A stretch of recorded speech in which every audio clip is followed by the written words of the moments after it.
What's up, everyone? Welcome to Wednesday Night Mythic Conversations. We have a very special show for you this evening. It's always a very special show, right? Because we're here together on Wednesday night and we're talking Legions. But of course, tonight is more special. It's specialer than usual because we have the man of the hour, the man of the week. Who am I talking about? He is running the Mythic Gauntlet this week, and we had to have him here. In fact, I think what we're going to find out is that I am the one that actually caused this whole mess, all this chaos. Of course, I am talking about none other than Curtis. Hey, everybody. Thank you very much for joining. So, absolutely. Tell us what you are actually doing this week. I just mentioned running the Mythic Gauntlet. What is going on? So about probably 2 months ago, Purple Gang was joking around and said it would be cool to kind of run a gauntlet through the week of being on, like a Mythic YouTube show every single day of the week. Okay. And it was just kind of like a funny running gag kind of thing. Actually, Ryan Gonzalez was on like 4 days in a row a few weeks back, and we thought he was going to do it for a second. And but the day that really is difficult is Wednesday, because really the only two shows that are on is Fourish Horseman O'Clock and your show. That's the show. This is Wednesday's the big day. That's the show. Yeah, the major leagues. It is the big time. So last week you reached out and asked if I wanted to be on, and I was like, yeah, absolutely. I mean, I always love hanging out with you anyways, but as soon as I thought to myself, okay, Wednesday's locked in, I'm like, okay, we can make this thing happen. So I just started reaching out to people. My goal initially was just to be on one show a day, but it's turned out to be a lot more than that. Like a lot of people jumped in and said they wanted to be a part, and I really appreciate it. I know some of these shows, they schedule, guests and stuff way ahead of time. So, having me on was, I really appreciated it. But yeah, I think by the time it's all said and done, I'll have done 15 shows in 7 days. Wow. So that is fun. That's amazing. I mean, it's incredible that you're running through that gauntlet. It's incredible that there are 15 shows that are Legions related in 7 days. It's stuff like that always blows my mind because, we think about Legions, this is the 10-year anniversary of Mythic Legions. This is not Star Wars. This is not G.I. Joe. This is, not a brand that has been around for decades with entertainment properties and all that. So the fact that the community is so active that there could genuinely look at this schedule, the fact that there's entertainment, Legion's entertainment every single day of the week is nothing short of incredible. Yeah, I mean, when I got into the line, and I haven't been here since the beginning. I've been in the line for about 3 years, a little bit over. But I remember like the only shows really that was out on a weekly basis was you, and then sometimes Legion's Cast, but they weren't real consistent. But that was really about it. But yeah, you look at all this stuff now between Purple Gang and Latin Legions and Schmerber and all these others. I don't want to leave anybody out, but yeah, there's just a lot of content now. And each show has its own little different format. So it's not like they're all just going through the same news and stuff. It's a lot of fun. So, people have been talking about, how much time it's taken to do this. And I've said, in reality, I would have been watching each one of these shows anyway. So it's just a matter of I'm sitting in front of the computer instead of, sitting on the love seat working on customs while listening to it. So. Absolutely. And you got to do the afternoon show today. That was a surprise that when you told me you were going to do this, I said, I was like, I looked at the schedule and I realized that the afternoon show, the 4-ish o'clock, was not on it. And other than, I believe, doing like a congratulations type thing or something to those guys, and certainly in the chats, today was your first time actually being on as a live guest. Yeah, I mean, they don't do too many live guests. I remember the Walter when you were showing him his tribute figure and stuff, but yeah, they don't do too many live guests. So that's not even one that I had on my radar, but yeah, I was overjoyed to be included in that. So do I still have you, Curtis? Yep. Hold on a moment. Sound like you were juggling your microphone, but I got you.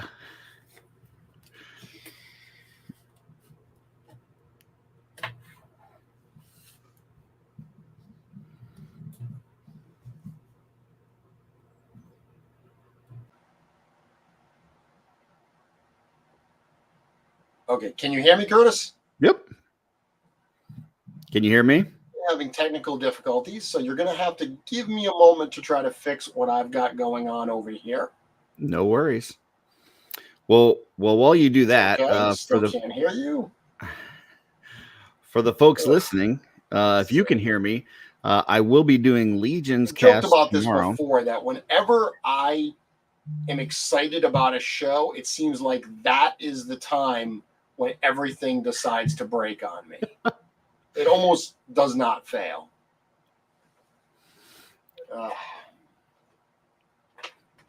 Let's see. Well, for those watching, I'll be doing Legions cast tomorrow. If you have any questions for Emil, Steven, or Len, please let me know.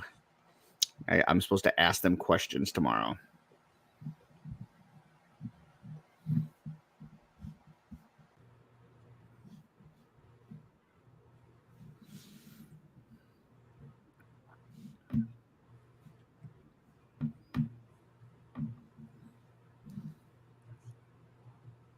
Skeleton.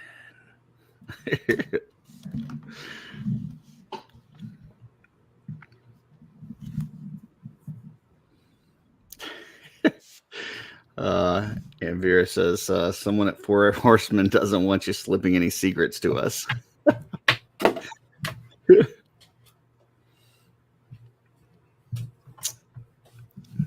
Just snapped away his volume.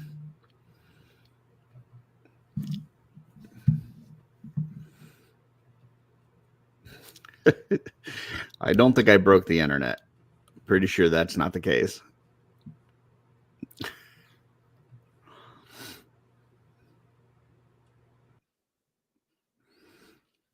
Oh, well, now I got the screen all to myself. So, hello, folks. This is Mythic Conversations with Curtis Akerman.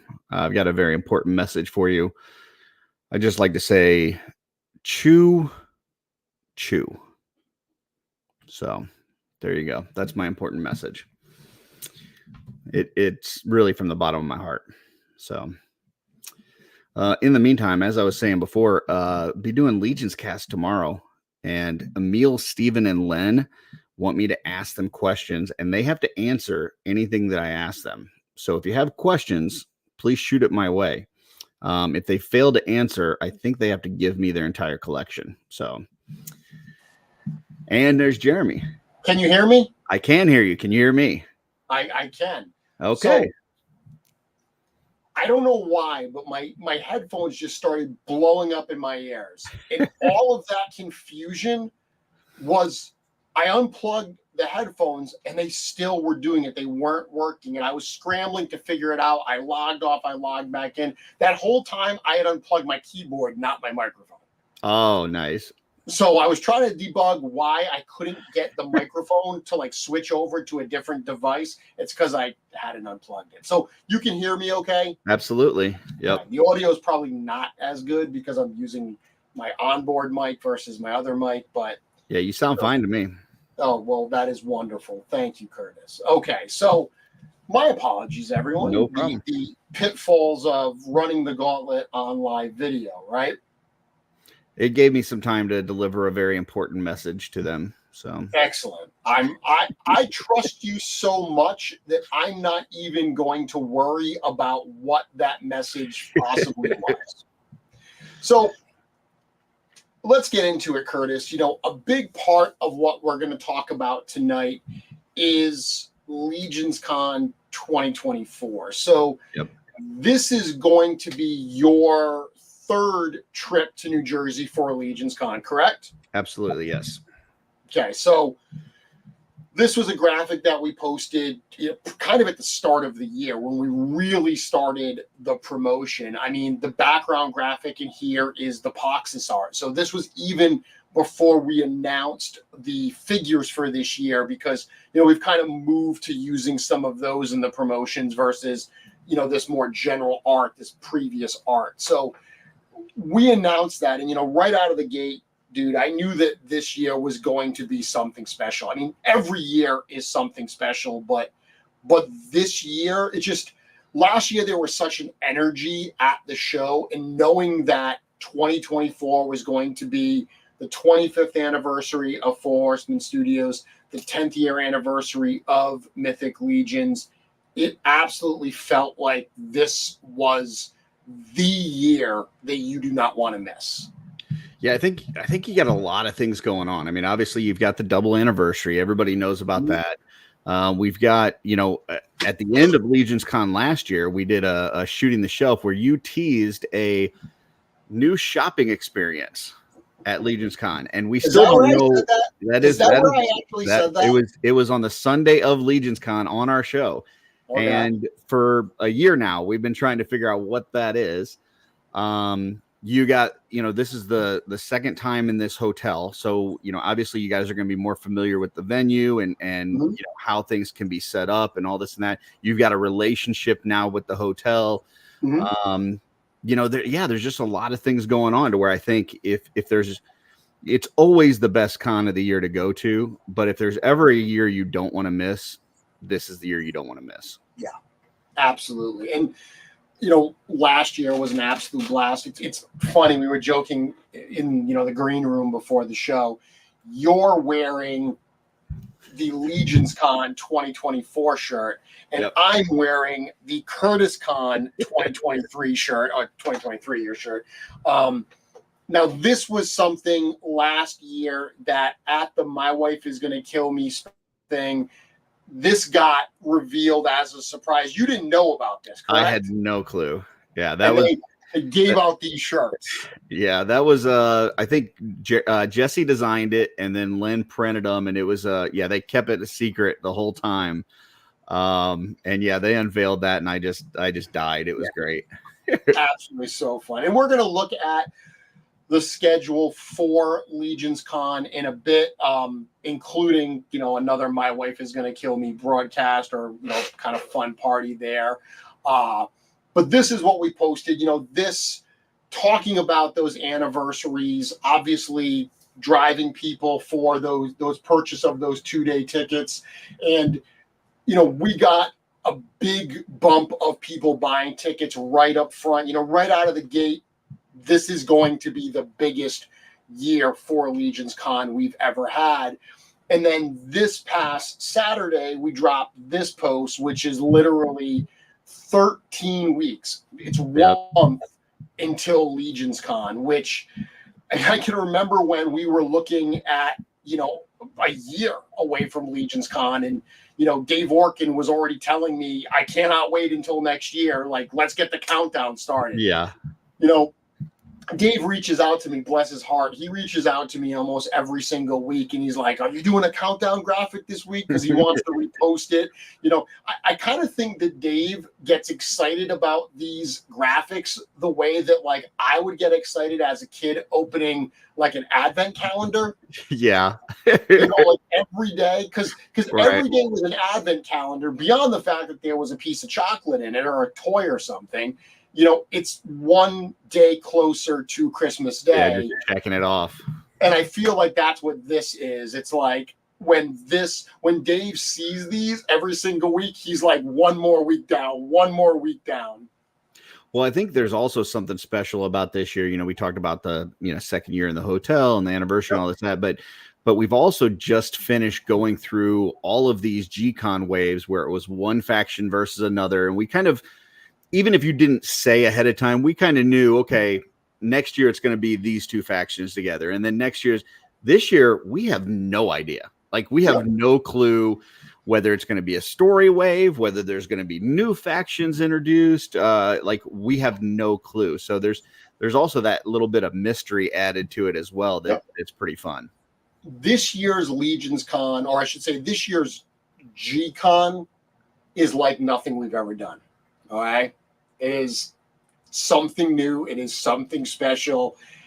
It is going to be so, whether you're watching it, live at home, you're viewing it, whether you're watching it on replay, or if you're in that room, it is going to be very exciting because we have a really cool show planned.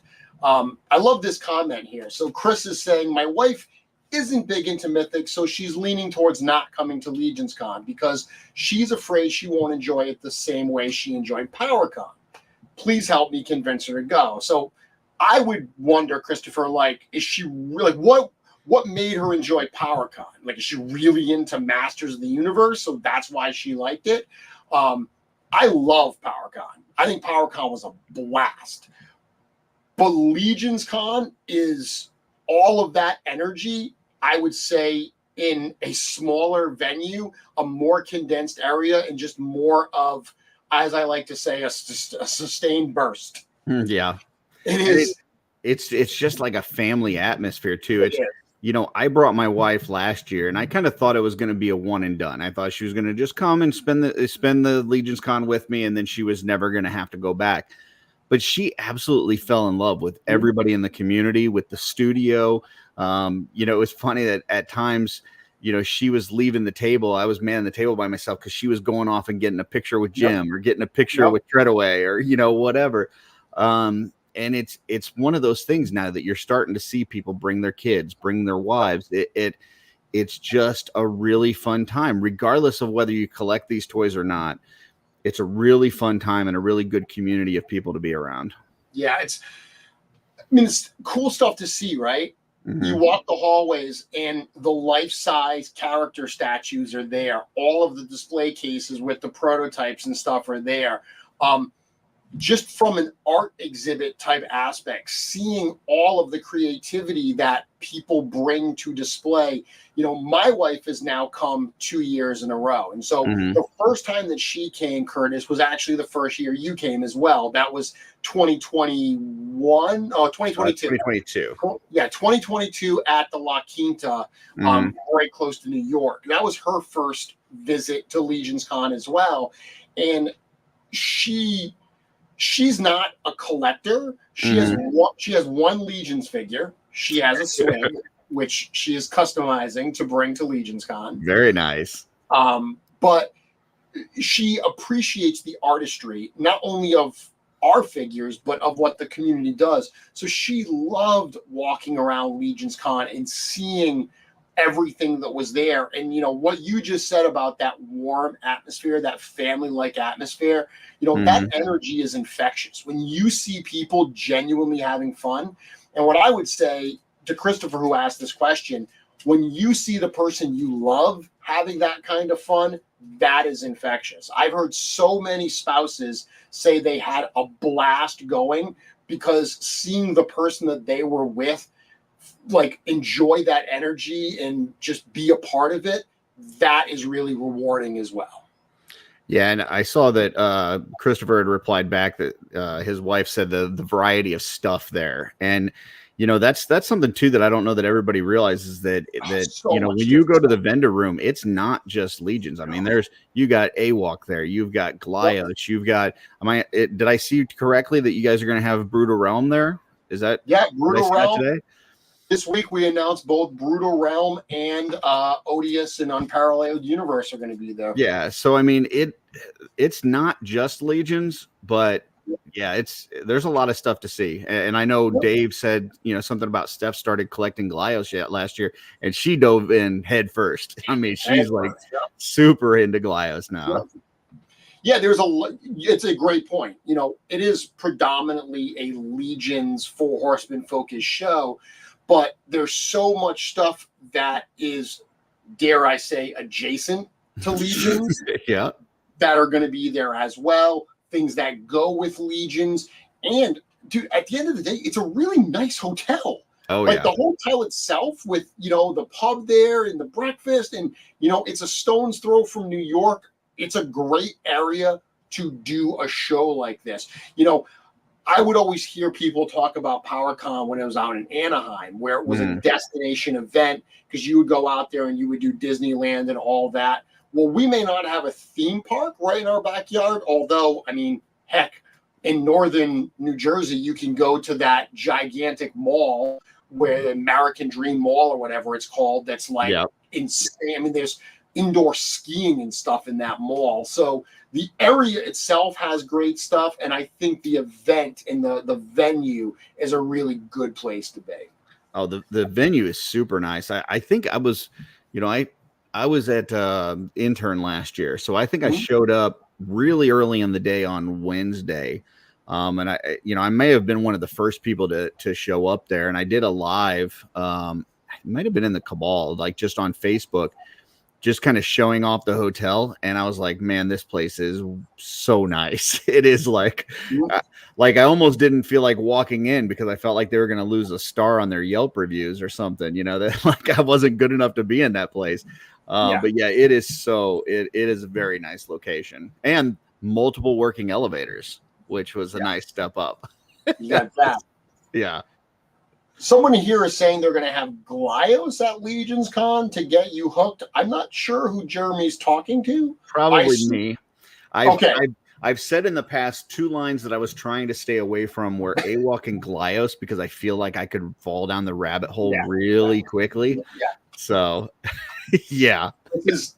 I started collecting Glyos essentially at LegionsCon last year, and these shelves are totally full, and I have a box of unopened Glyos in the other room. So that's awesome. It's tough.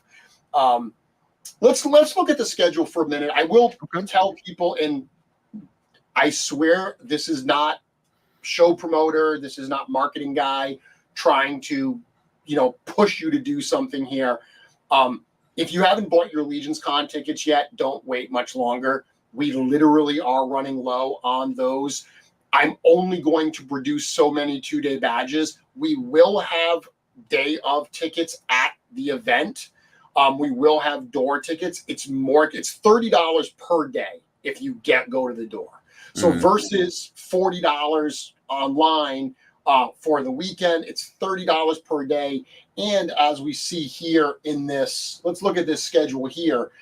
This 6 p.m. to 9 p.m. on Friday, that early badge pickup, that is only for people who pre-purchase their badges. So we've done this for a couple years in a row. If you're going to be at the venue or even around the venue, there are people that are staying down the road and everything. If you're going to be around that area on Friday night, you can come to the venue. You can hang out. As you know, Curtis, the party, I was going to say the party starts on Friday, but the party actually starts on Wednesday. Yep. Wednesday is usually when it starts. But Friday, it's in full swing, right? Oh, yeah. Other than Saturday, Friday is the second biggest day for that going on after hours. You can come hang out, and if you pick up your badge in advance, it saves you from having to wait in that line on Saturday morning, because you're going to see there's going to be a lot of stuff you are going to want to do on Saturday morning and on Sunday morning. So let's start to get into this a little bit now.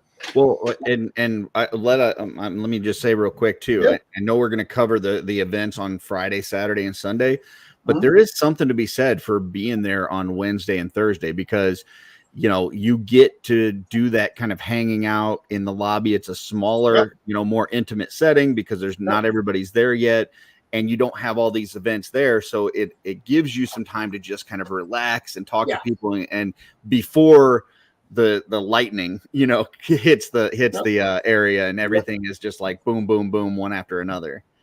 So absolutely.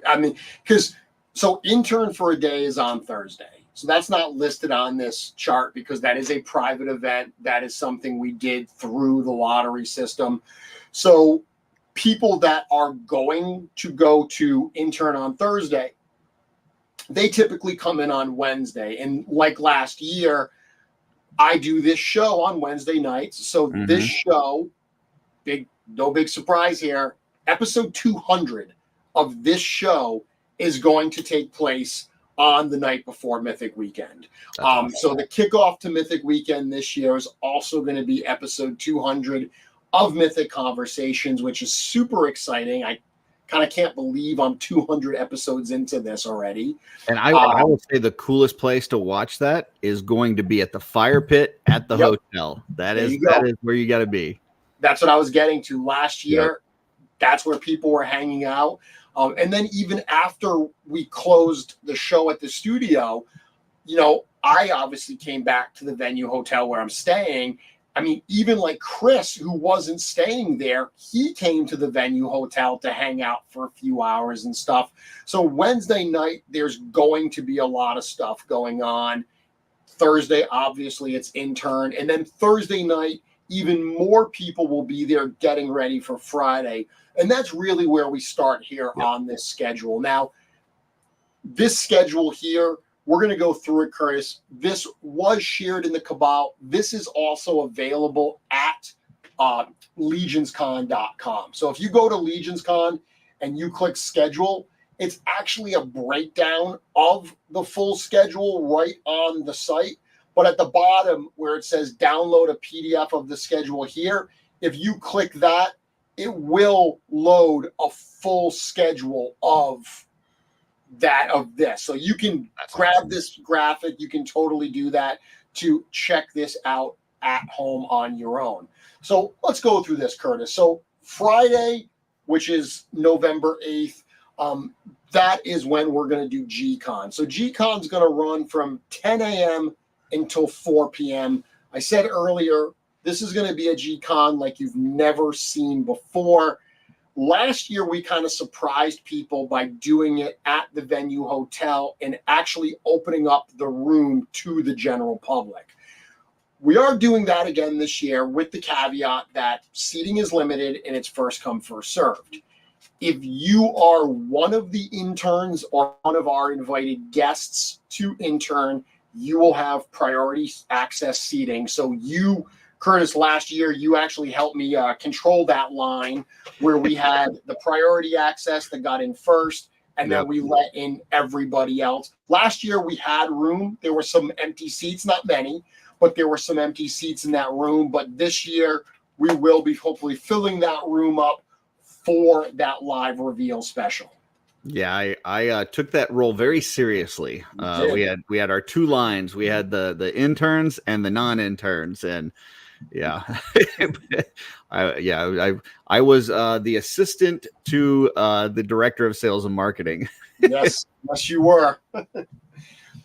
So that's going to be great. That's a ton of fun to be a part of that energy, and that is one of the parts of Mythic Weekend that if you are not actually in New Jersey, you can still be a part of that because we do broadcast that live on the Full Horseman YouTube channel. So all of the reveals, all of the special stuff that we are going to showcase during that special, you'll be able to follow that live on our YouTube channel. Yep. 4 p.m. is when we've got a badge pickup for vendors. So one thing to be aware of is if you are coming to the venue on Friday night, the showrooms are not open to the general public. The doors will be open. You can see inside.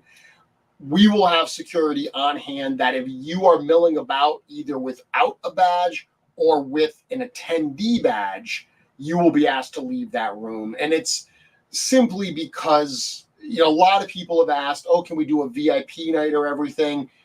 As an exhibitor, Curtis, you know how much work it is to scramble and get everything set up for Saturday morning. Having to try to do that while you're also dealing with VIPs coming in, trying to buy and do all that, it just adds a level of complexity that we're not going to do for the show. So only exhibitors are able to get into the showrooms on Friday night, but that doesn't mean there aren't things to do for attendees at the event, correct? Correct. One of the things that they can do is check out the lobby displays. So if you check out here, starting at 6 o'clock on Friday, that's when we're going to have those early badge pickups. So as I said earlier, there's going to be lines that you're going to want to wait in on Saturday and Sunday. The line you don't want to have to wait in is registration. If you can avoid registration, which is literally like getting your QR code scanned so you can get your badges, if you've already knocked that out on Friday, that means you can get in one of the lines for the other fun stuff. Curtis, we haven't shown the map of LegionsCon floor, the ballrooms yet, but we're going to actually look at that later today and talk about some of those line options. But Awesome. Again, the line you don't want to have to wait in, if you can avoid it, is that registration line. That's why I suggest pre-order your tickets. If you can get there on Friday and pick them up early, that's going to make a smoother day for you on Saturday. Yeah, I mean, it's like going to an amusement park. Like if you're going to wait in a line, you want it to be a fun ride at the end, right? So Yes. if you're waiting in a line at LegionsCon, you want at the end to be able to see vendor tables, to be able to get your LegionsCon exclusives, to be able to shop the Four Horsemen table. You don't want to wait in line to scan a QR code. Yep. That's not as much fun when you get there. So Absolutely. So after we get done our G-Con reveals at 4, we immediately start setting up. So at 6 p.m.-ish, because I really don't know what time they'll all be up, but we'll start setting up the lobby displays. So 2 years ago at your first LegionsCon, we surprised people with the life-size Kurzog.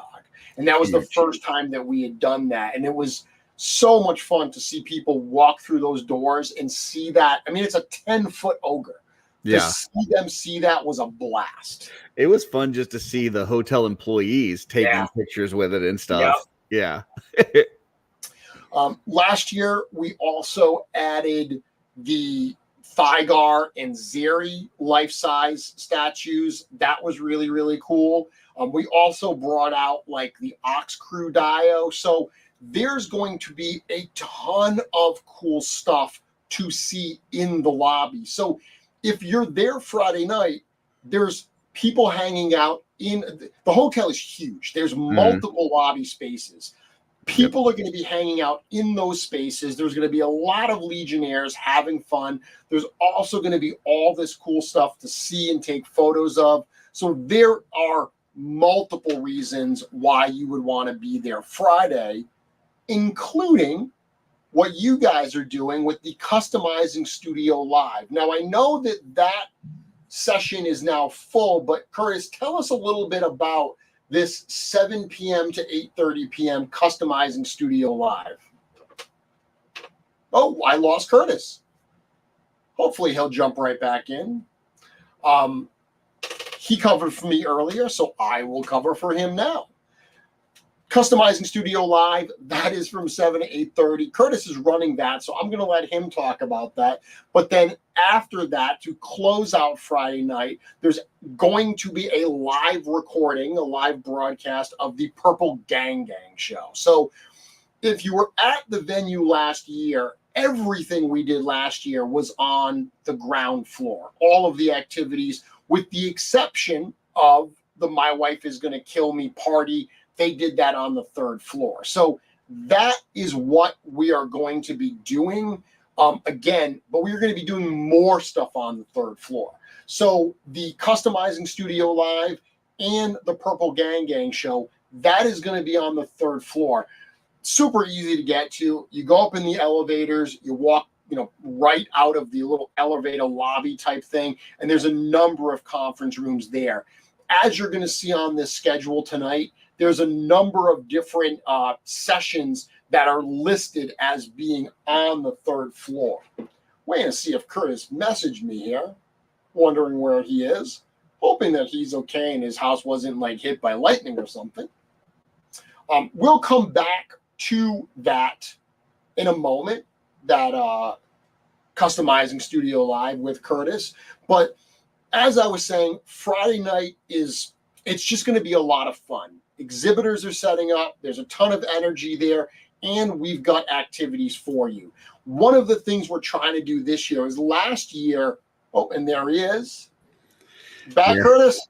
That was weird. StreamYard said an unexpected error occurred, and it just shut down on me. So, okay. But yeah, I'm back. Okay. So let's jump back a little bit. We were talking about Customizing Studio Live. I was mentioning that, there's a third floor conference room area that we're going to be using for a bunch of these.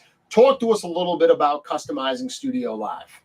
Yeah. So Customizing Studio, it really kind of picked up steam after LegionsCon last year. After going to LegionsCon 22, I'll just be, open with everybody. I kind of fell into a depression. Like mm-hmm. People talk about the post LegionsCon blues, and it's a serious thing. Like you get to hang out with all these people. It's just such an overload of emotion and everything. And then afterwards, it's like, man, I won't see those people for a year. Yeah. And for about 3 months, I didn't customize. I really wasn't talking to many people and stuff. So going into LegionsCon last year, I was like, I got to make sure that coming out of LegionsCon, I've got to have something to keep me in touch with these people so that, I don't fall into that same trap. And so we had already kind of done some of these studio things. We were doing it in the Wolf Den, and then we changed it up to do it in the Cabal. And basically every Sunday at 1 p.m. Eastern, we have a call that we do. And people just get in there and we're creating together. Some people are painting, some people working on dios, some people are sculpting. And it's just kind of like a fellowship as we work on stuff. So, you had reached out to me and asked about, if I'd be interested in doing an event at the LegionsCon. And I was thinking at first, well, I told you yes, but then I'm thinking to myself, how am I going to make this work? Because the way that we do it is, all these people are at home in their own environment with their own set of paints and paint brushes and their own projects that they got going on. How do we take that and bring it to LegionsCon? And so we were kicking around some ideas, and what we came up with was, we actually have these busts that it's sponsored. The Customized Studio is sponsored by our Wolf King. And so Len is printing up these busts for us. That's like a little tunic, with a head on top that's a wolf with a crown on it. And it says Customizing Studio on it. And so each person that goes to the event will be getting one of those busts. They'll also be getting a shirt that has the Customizing Studio logo on it that Jesse created. And basically when they go in, we're going to have 6 tables set up with different artists that are typically in this Customizing Studio on a regular basis. And they're going to be painting these busts. So the people that are at the event can either choose to paint alongside those artists, or they can just watch them and ask questions.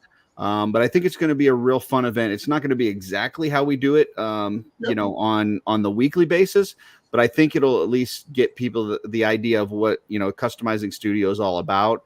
And who knows, after LegionsCon, maybe we'll have some more people that join us on Sundays. So, yeah. And this goes back to what I was saying as you were off camera. Last year we did certain breakout sessions during the day at LegionsCon. David Williams and myself did like a introduction to like painting and customizing type thing where we showed some simple dry brushing and stuff like that. This year, because we're using the space a little bit differently, we really didn't have the ability to do sessions during the actual show itself. So what we said is, let's do some of these sessions after hours, because it's great to hang out in the lobby, and that's a huge part of LegionsCon. I know LegionsCon gets a lot of attention because there's copious amounts of alcohol that's consumed. And you hear a lot of people that are like, well, I'm not a drinker. Dude, half of the people hanging out in the lobby are not drinking alcohol. Yeah, I didn't have a drink last year at all. So neither did I. I do not drink the entire time I'm at LegionsCon because I'm going at 150%, and if I have a drop of alcohol, I'm going to completely crash. So a lot of people are not drinking while they are there, and it's just still a fun environment to hang out. So alcohol is certainly not required. For sure. But beyond that, we know that having activities after the doors close is a lot of fun as well. So you're going to see a lot more of that on the schedule this year. One thing I would say to people that didn't get into the customizing studio is day of show, go up to the third floor, see what's going on. You know, at the very least, you might be able to like watch some of that stuff. You might get a little bit of time to see what's going on, to listen to some of the conversations. Because to me, one of the cool things, you know, we can't have a hands-on activity for everyone going to LegionsCon. We simply don't have the ability to do that. However, getting to listen to these conversations and talk to some of these people, even when David and I did our session last year, people that were just in the room absorbing that or asking questions without doing it themselves, people seem to get a lot of benefit and enjoyment out of that. So I think that's one of the things that people can look for at this as well. Well, yeah, and we also were lucky enough to have Kent Matzinger, Kent Pool Collects. Yep. He is going to be filming the event, similar to what he did last year with the intern. And so he'll be putting that out there on his channel, so people that can attend can at least kind of see what's going on. And who knows, maybe there's enough interest next year that we have 2 sessions or something. Absolutely. You know, this is the first iteration of this, but I'm just excited that we, you know, had enough interest to fill that room, and I think it's going to be really fun. So then, as I was saying, we close out the night with Purple Gang Gang Live.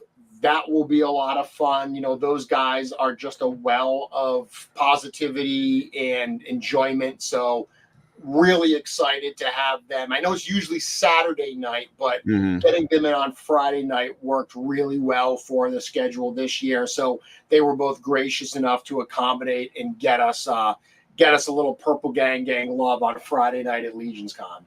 Yeah, and they've been doing a really great tour this year of just hitting up con after con on the East Coast and just bringing a ton of energy. And I love those guys.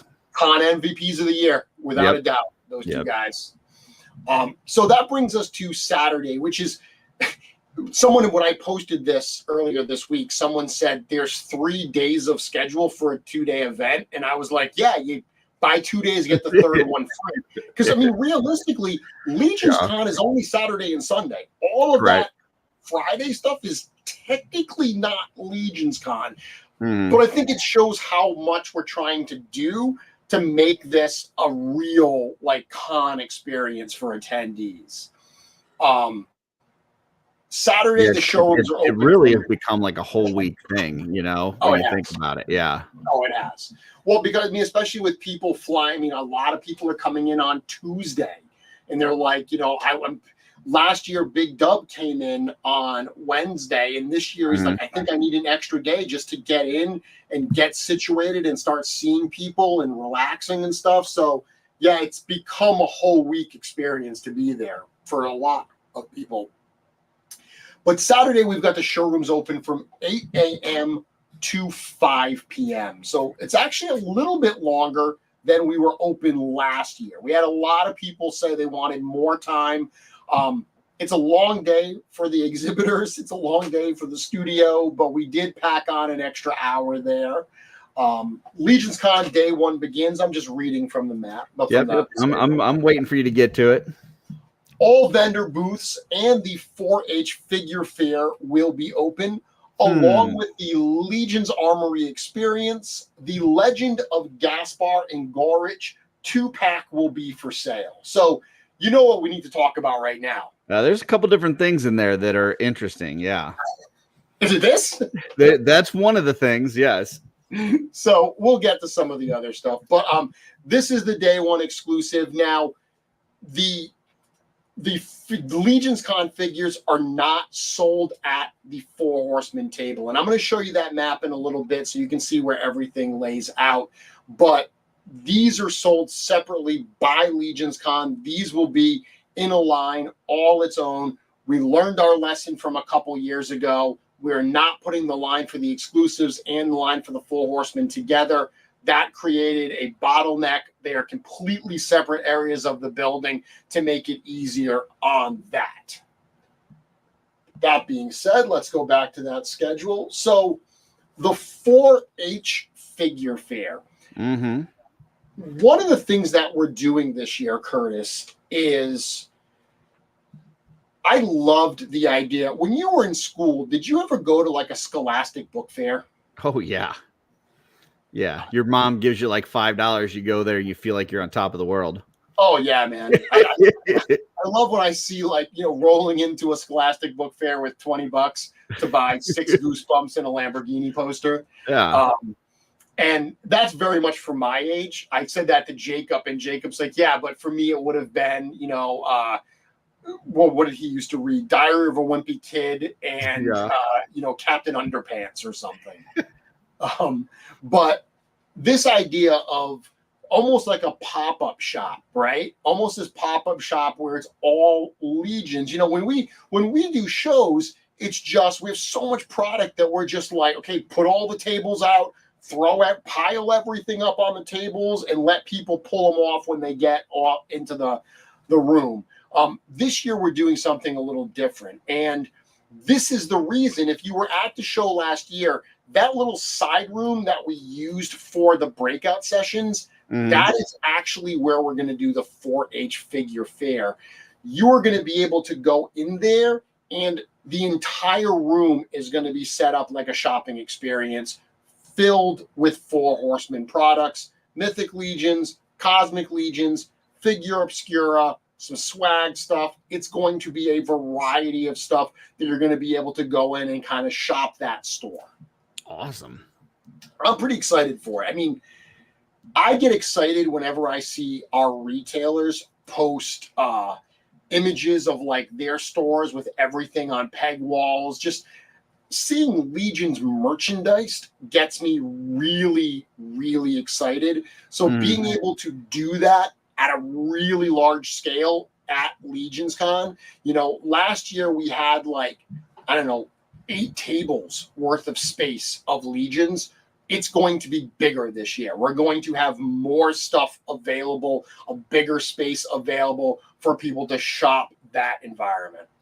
Well, and I kind of like it being separate from the vendor hall because, it does make the vendor hall more shoppable. There is something, just like you said about splitting up the exclusive line versus the Four Horsemen table line, having the Four Horsemen stuff in a separate room allows people to kind of move around a little bit easier in the vendor hall as well. Yeah, I agree. I absolutely agree. So I think that's going to be really exciting. That's the only thing that we really need to talk about in that. Nope. There's one more thing there. It says Legion's Armory Experience. Legion's Armory Experience. I don't know what that is. I've never seen it before. I don't know how it got there. Interesting. I've seen a lot of theories being tossed around. So I will unfortunately have to tell everybody that I cannot reveal what that is tonight, but I will tell you, you do not need to wait till LegionsCon to find out what that is. Okay. All right. I'm going to be in the studio in a couple weeks for ToyCon New Jersey.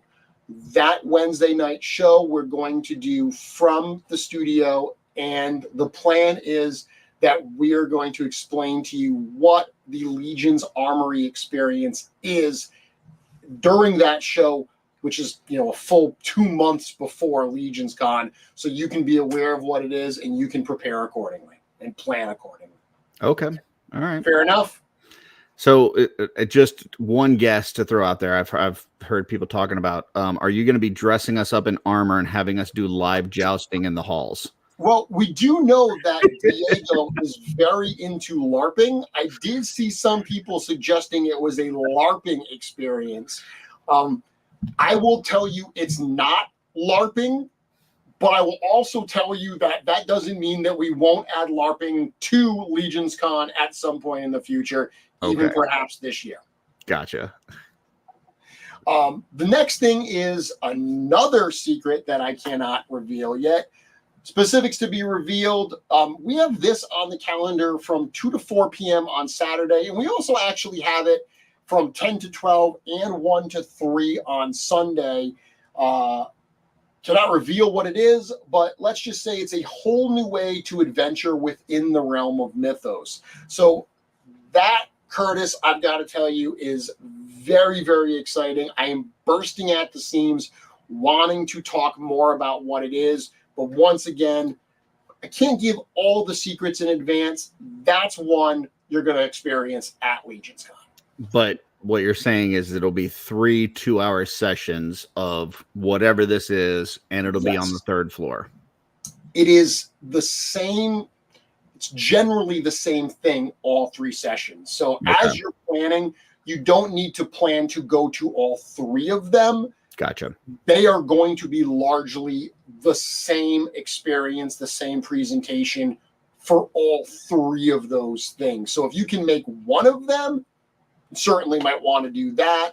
But you don't need, as an attendee, to plan for all 3 of those. Gotcha.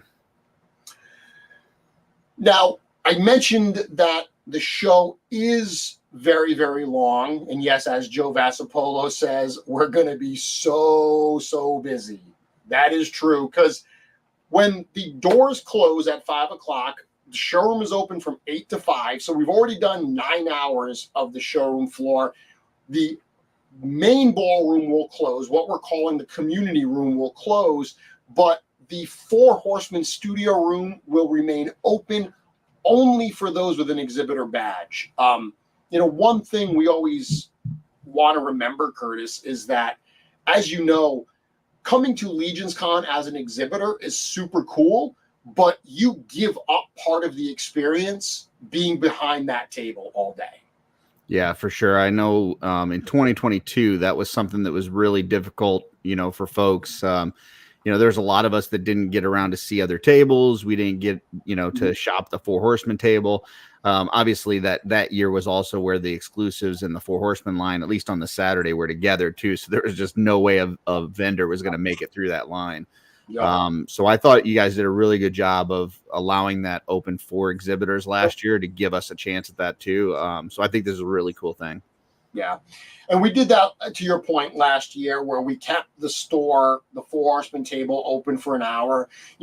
It's nice because that's another reason why we closed the exhibitor hall to attendees on Friday. It does end up kind of becoming exhibitor time to hang out and walk and see as much as possible, spend some time before the insanity happens. Friday's important for us, and then Saturday night, being able to walk away from your table. We're going to lock up that ballroom, being able to go and check out the 4 Horsemen table, get in that line, and you will need an exhibitor badge at that point to get into that room and shop that table. You get 9 hours to do it on Saturday, and then another 8 hours on Sunday to shop the table with an attendee badge. Those 2 hours are for exhibitors only. Cool. Closing out Saturday night, we've got some more recordings. We've got a double jointed recording. So that is a new show. I know that those guys have a couple different shows that they do, but this is one that they're going to be doing. Once again, this will be on the 3rd floor. So if you want to hang out, it's from 6 to 7. So you got plenty of time to be able to go up there and do that and still enjoy a bunch of time downstairs. They're going to be talking about day 1 of LegionsCon. They're going to be talking about all the excitement and what they've seen. So if you're looking for a way to decompress after everything you've experienced on day 1, I think going to that recording might be a lot of fun. Yeah, that'll be a good one. Last year, there was an event that happened in the lobby that was very last minute. Chris James reached out to me asking if they could do a kind of parts exchange, a part swap in the lobby. And that ended up being super popular, so much so that we didn't advertise it. It just kind of happened. Yeah. I think a lot of us kind of question it. Yourself, me, like how are people going to respond to this? Is this going to be something that people are interested in? I wasn't there, but I hear it went off like gangbusters. It was great. People, the only complaint I heard is, I wish I would have known. I would have brought fodder. I would have brought a lot of stuff. So one of the things we're doing this year is we're kind of combining the sessions that we did with Wolf King Customs last year with Dorklair, where they were doing like part swapping, like popping and swapping, and just explaining to people how that's done. Because to this day, when you pop and swap with somebody, there's still that like eyes wide open, oh my God, this is amazing type experience for so many people. So we're kind of combining all of that, where Chris is going to be leading this parts exchange. So you can bring parts with you. You can bring fodder parts and trade for other fodder parts. If you want to buy fodder parts from people, I'm certainly fine with that as well. But the spirit of this is kind of like, you've got a lot of parts that you're not using. Bring them, swap them, exchange them. You might have somebody that loves doing dwarf customs that's got a bunch of full-size parts and is looking for dwarf parts, or vice versa, goblin parts, whatever, cosmic for mythic. There's a lot of possibilities. Additionally, if you're just curious about what part swapping is, that is where you're going to want to be. Now, this one is actually on the first floor. So down in the midst of all the action, that's where they're going to set up, and they're going to do that. So when you see all these people milling about these tables, popping pieces, that's what's going on. Yeah, I mean, we see a lot of this in the Cabal, where somebody's, just this week, Jordan was looking for a headless horseman hand with the head ball joint on it. And, I heard on Mythic Enablers this week, Noah was looking for some dwarf legs. And so you see a lot of this trading in the Cabal, but then both sides have to pay for shipping. This is a way that you can just, bring this stuff with you, trade there on the spot. You get to save on the shipping. I think it's a great idea. Yeah, that's going to be fun. That's going to be exciting. Closing out the night, I put Legions in the lobby on the schedule because it's an important part. As I said, if you're going to LegionsCon, look, there's a lot of people that come to this event that have social anxiety, right? Your good friend Jesse has talked many times about having social anxiety and stuff. This is such a warm, welcoming community and environment with like-minded people that it warms my heart probably as much as anything that I hear about at LegionsCon. When I hear people talk about how they were nervous to put themselves out there, but they pushed themselves and they did it, and how happy they were that they did that, and what kind of genuine connections they were able to make because they put themselves out there. Yeah, I mean, 2021, I really wanted to go to LegionsCon, but I just could not get myself to go. Jesse and I have talked about this a lot on our channel. I have a history of panic attacks. I have panic disorder, and it was just, I'd never traveled for something like that. I'd never gone to a convention in my life. And the idea of being on a plane or traveling or being around a bunch of people was just not something that I could do in 2021. And something happened at that event where afterwards, Len LaGuardia, who I only kind of knew in, buying some parts from Wolf King Customs at that time, but he sent me a little message and said, "Hey, I brought you to LegionsCon with me since you couldn't make it." And he sent me a picture of a custom that I did, that he posted a picture of it on his table space, using parts from Wolf King. And I just thought that was just the nicest thing that anybody had ever done for me. And I was like, you know what? I've got to go next year. And as nervous as I was to go in 22, as soon as I got there and started hanging around with people and talking to people, all of that washed away. There was, the anxiety was gone. It was a very family-friendly environment. Everybody was just loving and great. There's not a jerk in the whole place. There really isn't. And, I got done with 22 and I said, I'm never not coming back to this. Like, every year I will be at this event. So if there's folks out there that do struggle with anxiety and stuff, now listen, obviously it's not the same for everybody, but I'm telling you, my experience and many others that I've talked to, you go there and you're just welcomed with open arms, and it totally washes away all that anxiety. I've said this before, but Joe Viteri and myself, who started LegionsCon back in 1999, our marching orders at the end of the day were always, we want to put on a show that if you go, you cannot imagine not coming every other year, just like you just mentioned. And if you didn't go, you look at all those pictures, you hear those recaps, and you say, there's no way I'm missing next year. So when I hear people that attended tell me how important it's become to them, how it's, you know, as Thomas was saying, it's a yearly reunion, that this is something that you have to do every single year. And I know that that's very difficult for a lot of people financially, time-wise and so forth. But those that can make it out, whether it's 1 year, whether it's every year, we are so appreciative and absolutely incredible. No, not 1999, 2019. Sorry. I know that you know, a lot of times people will say, you know, is that the toys of the community, and it is definitely both, but they're very similar in the fact that, you know, this toy line, a lot of us got started because somebody put one of these in our hand, and then we go, man, I love these, and I've got to have more. And the con is very much the same way. It's like you go to one, and as soon as you know, once you know, and you never want to miss it again. So. And don't get me wrong, we're talking about all these wonderful, you know, gatherings and all the warmth of the social aspect and stuff. There's tons of stuff to buy. Like if you're like, oh, will there be things there? Yes, there is no short. Everyone will tell you however much money you're thinking of putting away, double it. If you can triple it, even better. It is the one opportunity beyond all the cool stuff at the Four Horsemen table. I mean, we literally will save stuff for LegionsCon. Like there's stuff that we have like 2 cases left or 1 case left that we're like, no, that is going to LegionsCon. So it is the mecca of all things Legions from the studio, but it's also this place where so many artists, so many creatives that are part of this community come out, offer their wares. As you were talking about, other toy companies coming out, offering their stuff for sale, plenty to buy. Yeah, I mean, you're only going to have one time a year to buy something from Emil Wickman.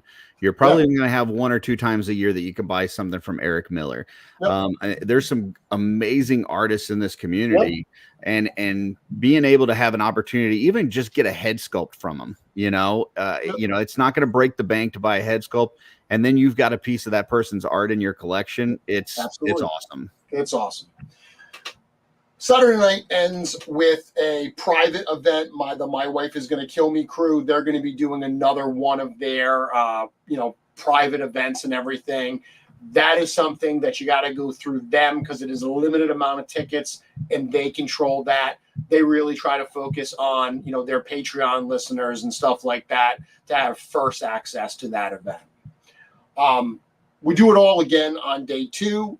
Day 2, the showroom is open from 8 to 4. Once again, the 4-H figure fair will be open. That day is going to be the second of the LegionsCon sets that will be available. And Curtis, I know you are very excited for the amazing Alien and Creature Creator set. Yeah, I mean, I love Cosmic so much. And this set is just so good. I mean, top to bottom, both figures, the part swaps, everything. I absolutely love it. I am so excited for this set. This, once again, is going to be available from the LegionsCon table. Both of these sets, the Mythic one and the Cosmic one, will be $100 per set. There will be a limit at the show, but it's going to be a pretty high limit. I think right now we're looking at, you could probably buy about 6 sets per person. So if you are looking to hook somebody up, you should be able to do that without a problem. Now, I've got a question for you, and you may not be able to answer it right now, but in the past, if there was extra of this stuff, typically that would show up on Legion Shop. Yes. Do you have a plan for that? And do you know when we may know about what that plan will be? We do have a plan. We do have a partner that is going to be offering any extras that are available after the show for sale. I hope to announce that soon. Awesome. It's not Legion Shop. What I can say is it is a very recognizable, very large seller. reputable seller, that those who can't go to the show are going to have access to the sets. There will be more money to buy them online versus at the show. But if you think about the cost of the ticket to the show, getting to the show and all that stuff, it actually balances out that you'll probably be saving money buying it online. Of course, you're coming to the show for a lot of other reasons than just buying the show figures. But there will be an option for people who are not able to make it to the show. Of course, there's also going to be the standard versions that are available from, Store Horseman sometime in 2025. But if you want the exclusive versions, in this particular photo here, that red vampire head, this tusk helmet here, and these tusk arms, those are all exclusive to the set. Awesome. Yeah, that's cool. So, a few other things I want to talk about. The hotel, this happens at the Hanover Marriott. That's where everything goes down. Rooms are sold out at the Marriott at this time. Occasionally, if someone does cancel a room, it goes up, it's available. So keep checking. You might get lucky and get one. I know some people, got some this week. But we do also have 2 additional hotels that are available that are both less than 2 miles away. So once again, if you go to the LegionsCon website and you click at the top on venue, that's going to bring you to the list of venues. The 2 venues that are overflow, there's information right there about them, and there's links to actually book those. Yeah, and I would just say, for anybody that really absolutely wants to be at the main location, check back with them. Sometimes there's cancellations and stuff. And if you're somebody that knows you already have a room booked and you're not going to be able to make it, I would say cancel as soon as possible. If you know for sure you're not going to be able to make it, because that just opens it up for somebody else. Absolutely. I did see some people asking, like, if I'm not staying at the hotel, can I park there for the show? The parking lot is huge. Okay. It is a gigantic parking lot. You can absolutely go, whether you're local to New Jersey and just driving in and driving home each night, you can park in the parking lot. If you're at a different hotel, you can park in the parking lot. You do need a parking pass to park there overnight. I frankly don't know if they ever even go out there and check it. Okay, so you're probably okay no matter what. You can hang out at the hotel. There were multiple people that hung out at the hotel until very, very late last year before they went back to their hotel down the road to sleep for a few hours and then do it all again. So there's no worries about finding parking or anything like that. It is very easy to get to. Absolutely. Curtis, let's look at the map. Well, there's one more thing on that list that we didn't get. What did we not get? Back in the schedule. Oh, yes, you're right. Something about Swigs. There is. That's right. So back to this. Let me bring this up here. You are right, because we did talk about that. And actually, I skipped over shooting the shelf as well. My bad. So at 11 a.m. on Sunday, I love the fact that this is like a grassroots thing that has been spearheaded. Based on that story that I wrote, The Tale of 1,000 Swigs. Swig has genuinely become a fan favorite. People are bringing Swigs, customized or otherwise, to LegionsCon to hopefully take a photo of 1,000 Swigs. That is amazing. That is going to be on the 3rd floor. The group that's handling that, they're going to have a system where you'll be able to drop it off. They'll take the photo, and then you'll be able to pick it up later in the day. I love the fact that they're spearheading that and doing that.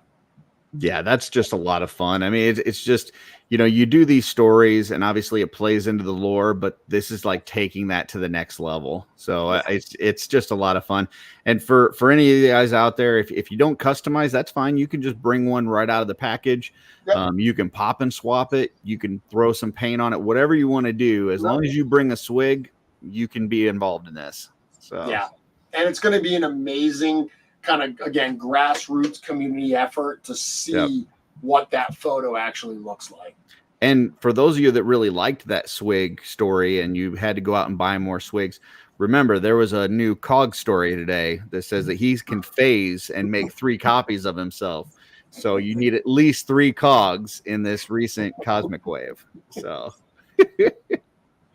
Oh, that's funny. So 8 p.m. This is the end of the day. Show's done at 4, vendors breakdown. But for the second year in a row, you, Jesse, your crew, you're going to close out the week experience. I love the fact that I always feel like I start everything with Mythic Conversations on Wednesday night. You're going to close everything with Shooting the Shelf and Off-World Live. Talk to me a little bit about that. it was an idea, we talked going into LegionsCon because it was going to be the first time that Sean, Dooch, myself, and Jesse saw each other in person. Like we had never been in a room together.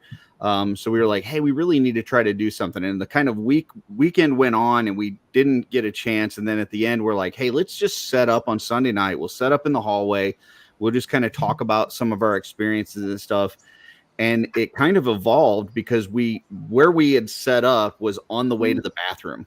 Yeah. So everybody that was going from the pub or from the fire pit or whatever, and they were going to the bathroom, they would pass us and we would pull them on screen. And when we pulled them on screen, we were asking them, hey, what was the most memorable thing that you had this weekend? And people were telling us of their experiences.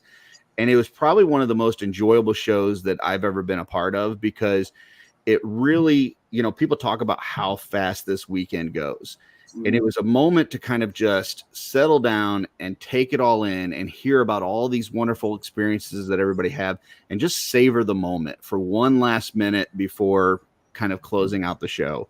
And it was a lot of fun. And then to our surprise, the last person that we got to pull on screen was you. And you came up and you told us all about 2024 and how we were going to have this whole new experience that has never been a part of LegionsCon.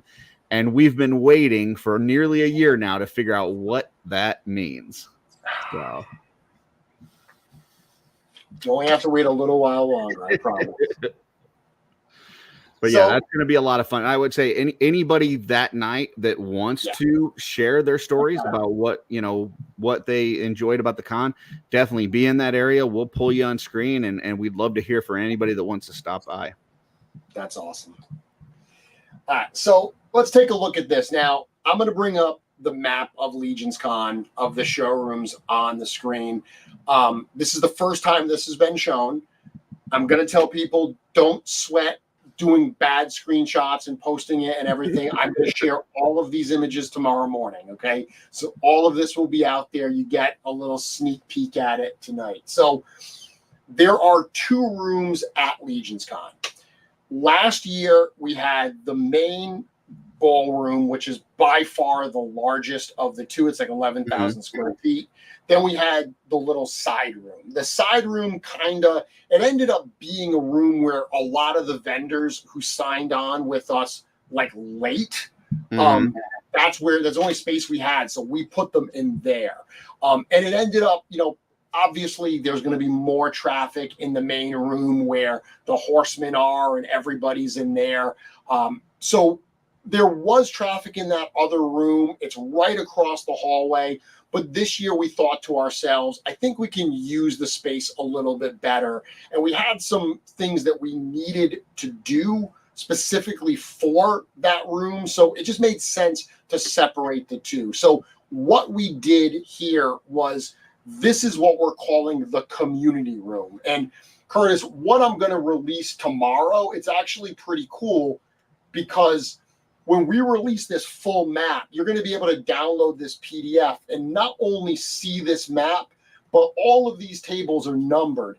You're going to be able to scroll down and see a full list of every single exhibitor that is going to be part of the show. They're all on the website currently, but this is going to show exactly where they are at the show. So I think that is really cool and very exciting. There are also a handful of exhibitors that are going to be in the hallways. Amazingly, based on the success of the show, we actually have a wait list of exhibitors that we can't even get in to the event. We did utilize some of the space in the hallway. So there's going to be the main showroom, which is the 80 tables that you see here. A lot of the exhibitors, Curtis, yourself included, are in the same spots as last year, but there are some changes. There are some, new people. I mean, this whole block up here, last year, that was the Four Horsemen in the studio, connected exhibitors. So all of them have actually moved into another room. So that opened up that block. So there's definitely been some stuff that's moved around. Yeah, for sure. Should we go through this? Should I go through every single one of these? It's up to you. I'm not opposed. I love seeing all these folks. So table one, we've got these tables. A lot of people share tables. You're sharing some space at your table this year. So we've got the Toy Forge, and the Toy Forge every year they also do the Kings Under the Mountain. So anyone that's got dwarf customs, they'll be able to display them there as well if you're part of the Kings Under the Mountain. And including Matt Stein with 13Z Customs. His customs will be there alongside the Toy Forge stuff as well. Then we've got Funhouse Customs, which is the other house seal. And then we've got Detour Customs that takes about a booth and a half worth of space. Stefan had those giant siege machines last year. They take up a lot of room. Your Legions podcast, Immortal Collections. So we've got that row there. And then we've got this. Well, and my understanding, real quick, the next row behind it, my understanding is they're going to make it to where the tables kind of open up to the inside. So it's like you kind of walk inside of there. So that next row, the bottom half, I think they're kind of all together in one block. Yeah, because it's worth pointing out that these black boxes that you see, they're not tables. That's a 10-foot by 7-foot space. So inside of that 10-foot by 7-foot space, there'll be at least one table, sometimes more.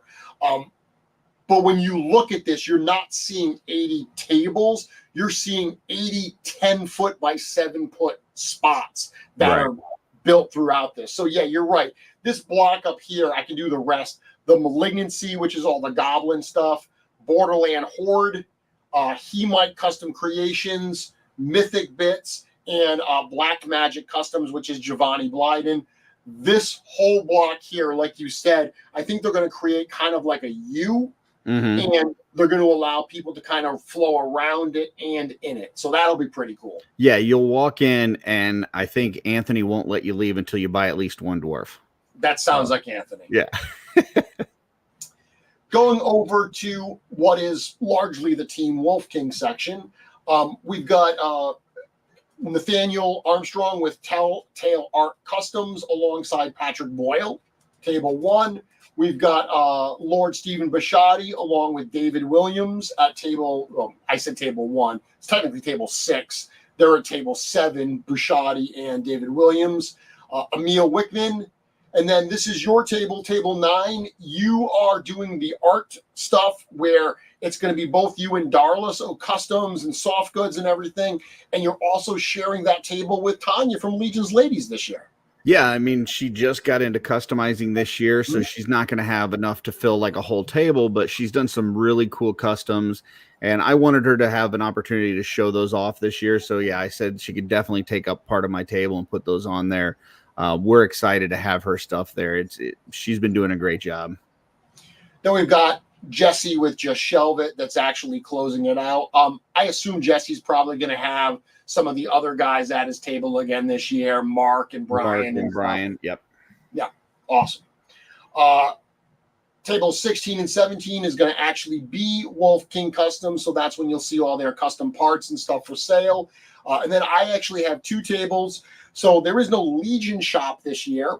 So what I'm doing instead is the table that would have been Legion shop this year, that is going to be where my family is selling my customs. So I will have a number of items. LegionsCon is really at this point the only place I am going to be selling stuff on a yearly basis. The only time I'm planning to do that. So I'll have a number of pieces available for sale. And then the second booth will be the items that are not for sale that'll be my Mythic Shoguns exhibit that I've been working on and showing parts from all year, including one today. Yeah, I'm really excited about that Shogun exhibit. Dude, I'm pretty pumped for it. Every year I try to think of what my exhibit's going to be. I had a few different themes in mind for this year, and this is the one that won out, and it's been a lot of fun because I've done samurai customs before, and this was the first time that I really tried to not just do samurai customs, but to do samurai customs or, samurai inspired customs of actual existing Legions characters. So not let me just make what a samurai may look like in this fantasy world, but how would Gideon look? How would Azar and Zazar look? How would, Gorgo look? That's cool. I know, they did a Star Wars line where they did some like really like a samurai type stuff, which I know a lot of that was inspired from samurai stuff anyway. But yeah, just seeing kind of like what would this world look in that format. So that's cool. Eric LeBron is right on the side of me. We've got Dennis Derby, an exhibitor that's been with us literally since year one of LegionsCon. Noah Pratt with Anything's Posable and his fellow enabler right next to him, Eric Miller. We talk a lot about the Independent Toy Creator Showcase, which is just kind of like a show within a show at LegionsCon. The fact that Legions was a homegrown, real grassroots kind of independent toy line. We know that the Horsemen have inspired so many other toy creators over the years. A lot of them who have gone on to start their own toy lines, who have had successful Kickstarters. So there are a number of them that are available at LegionsCon. Creative Beast Studios with their Beasts of the Mesozoic and their Cyberzoic line, that's going to be at table number 24. Table 25 is Von Berg Studios. Yeah, and I just want to say, as far as those, like those independent toy creators, it's really nice to see the Four Horsemen, kind of embracing that, and it's not a competition thing. Like there is the whole, rising tide lifts all ships kind of thing going on, and it is nice to see, people working friendly in that space. Absolutely. I mean, a lot. There are some that we've worked on. So, down the row here, there's Meta Travelers. Meta Travelers kind of, had their debut last year. Meta Travelers is a line that we worked on. Creative Beast, we've had nothing to do with. We've known Dave Silver for many, many years. Dave worked at NECA. NECA is right down the street from us. We know a lot of people there. So that's an example of we have nothing to do with that line, but we run into Dave all the time. He's been, a great member of that toy community. So we're thrilled to have him there at the show. 26 is Carver Customs, dioramas and the torches and all that. Future Pass Customs is number 27. Future Pass, Curtis, they were in the other room last year. So they're one of the exhibitors that have come over into this room. They were one of the exhibitors that really blew us away last year. They had the big, gigantic, it was basically creating like a scene from Fantasia. They had this big, gigantic mountain and everything, and they had I did see that. Yeah, a bunch of really cool Motu-inspired customs. Couple longtime fans of the Legions line in Four Horsemen Studios that I frankly didn't even know were like customizers, and their table was probably the one that blew me away the most last year. That's awesome. Yeah, Eric's Figment was my favorite piece I saw, and I think Future Pass was the table that surprised me the most. Paul Stewart and Steve, blew me away. Trevor Williams, 1/6 shooter, Dang Studios with the coloring books, and then, as I was just saying, Meta Travelers. 31 is Matt Rhodes, another customizer that's been with us since day one. Eugene and Dr. Grimm Customs. Ideas from Mars, that's Matt Rodriguez with his Armies of Ashmore. The My Wife Is Gonna Kill Me podcast crew, they're at table number 34. Table 35 is Drunk Gizmo Customs. Those dioramas and those fountains that you see that everyone loves, those will be there for, this is actually their 3rd year in a row at LegionsCon. Yep. And he had some stables and stuff last year too, which were Yeah, awesome. that's right. That's right. He had some of those at MuskeCon this year too. Yeah. One of the exhibitors that moved from last year, moved spots and everything, is Plunderlings. Plunderlings are going to be at tables 36 and 37. And then on the side of that is PL Toy Box Photography. It's Pablo. He does all the photography for Plunderlings. So we got him right next to them, and he's sharing a space with insightful imagery. Then we've got Toys and Tunes. If anyone doesn't know them, that's Pete LaRose, longtime toy dealer, some great stuff. He's the guy that always has all like the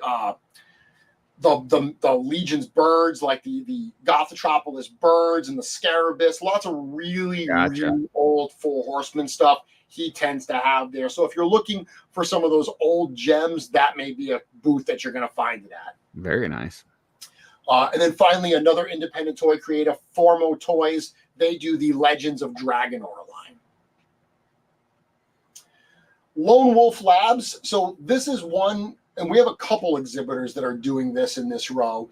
They took booths number 41 and 51. So instead of being like side by side, they're kind of like at the end. So they'll have like a whole, almost like a whole end cap of the area. It's actually a really cool setup to be able to do that. Lone Wolf Labs, that's all dioramas. Kevin does some really top-notch work. So if you're looking for some diorama pieces, all handmade, custom created, really cool stuff there.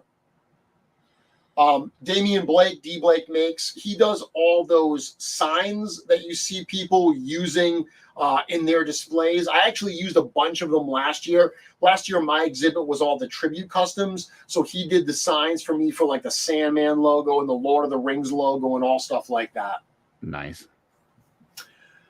43 is Death by Collectibles, and 44 is the Five Borough Collective. Those are two different general toy dealers. So earlier today, Curtis, we were talking about, you know, the variety of stuff to buy, and we were like, oh, there's a lot of other independent toy companies.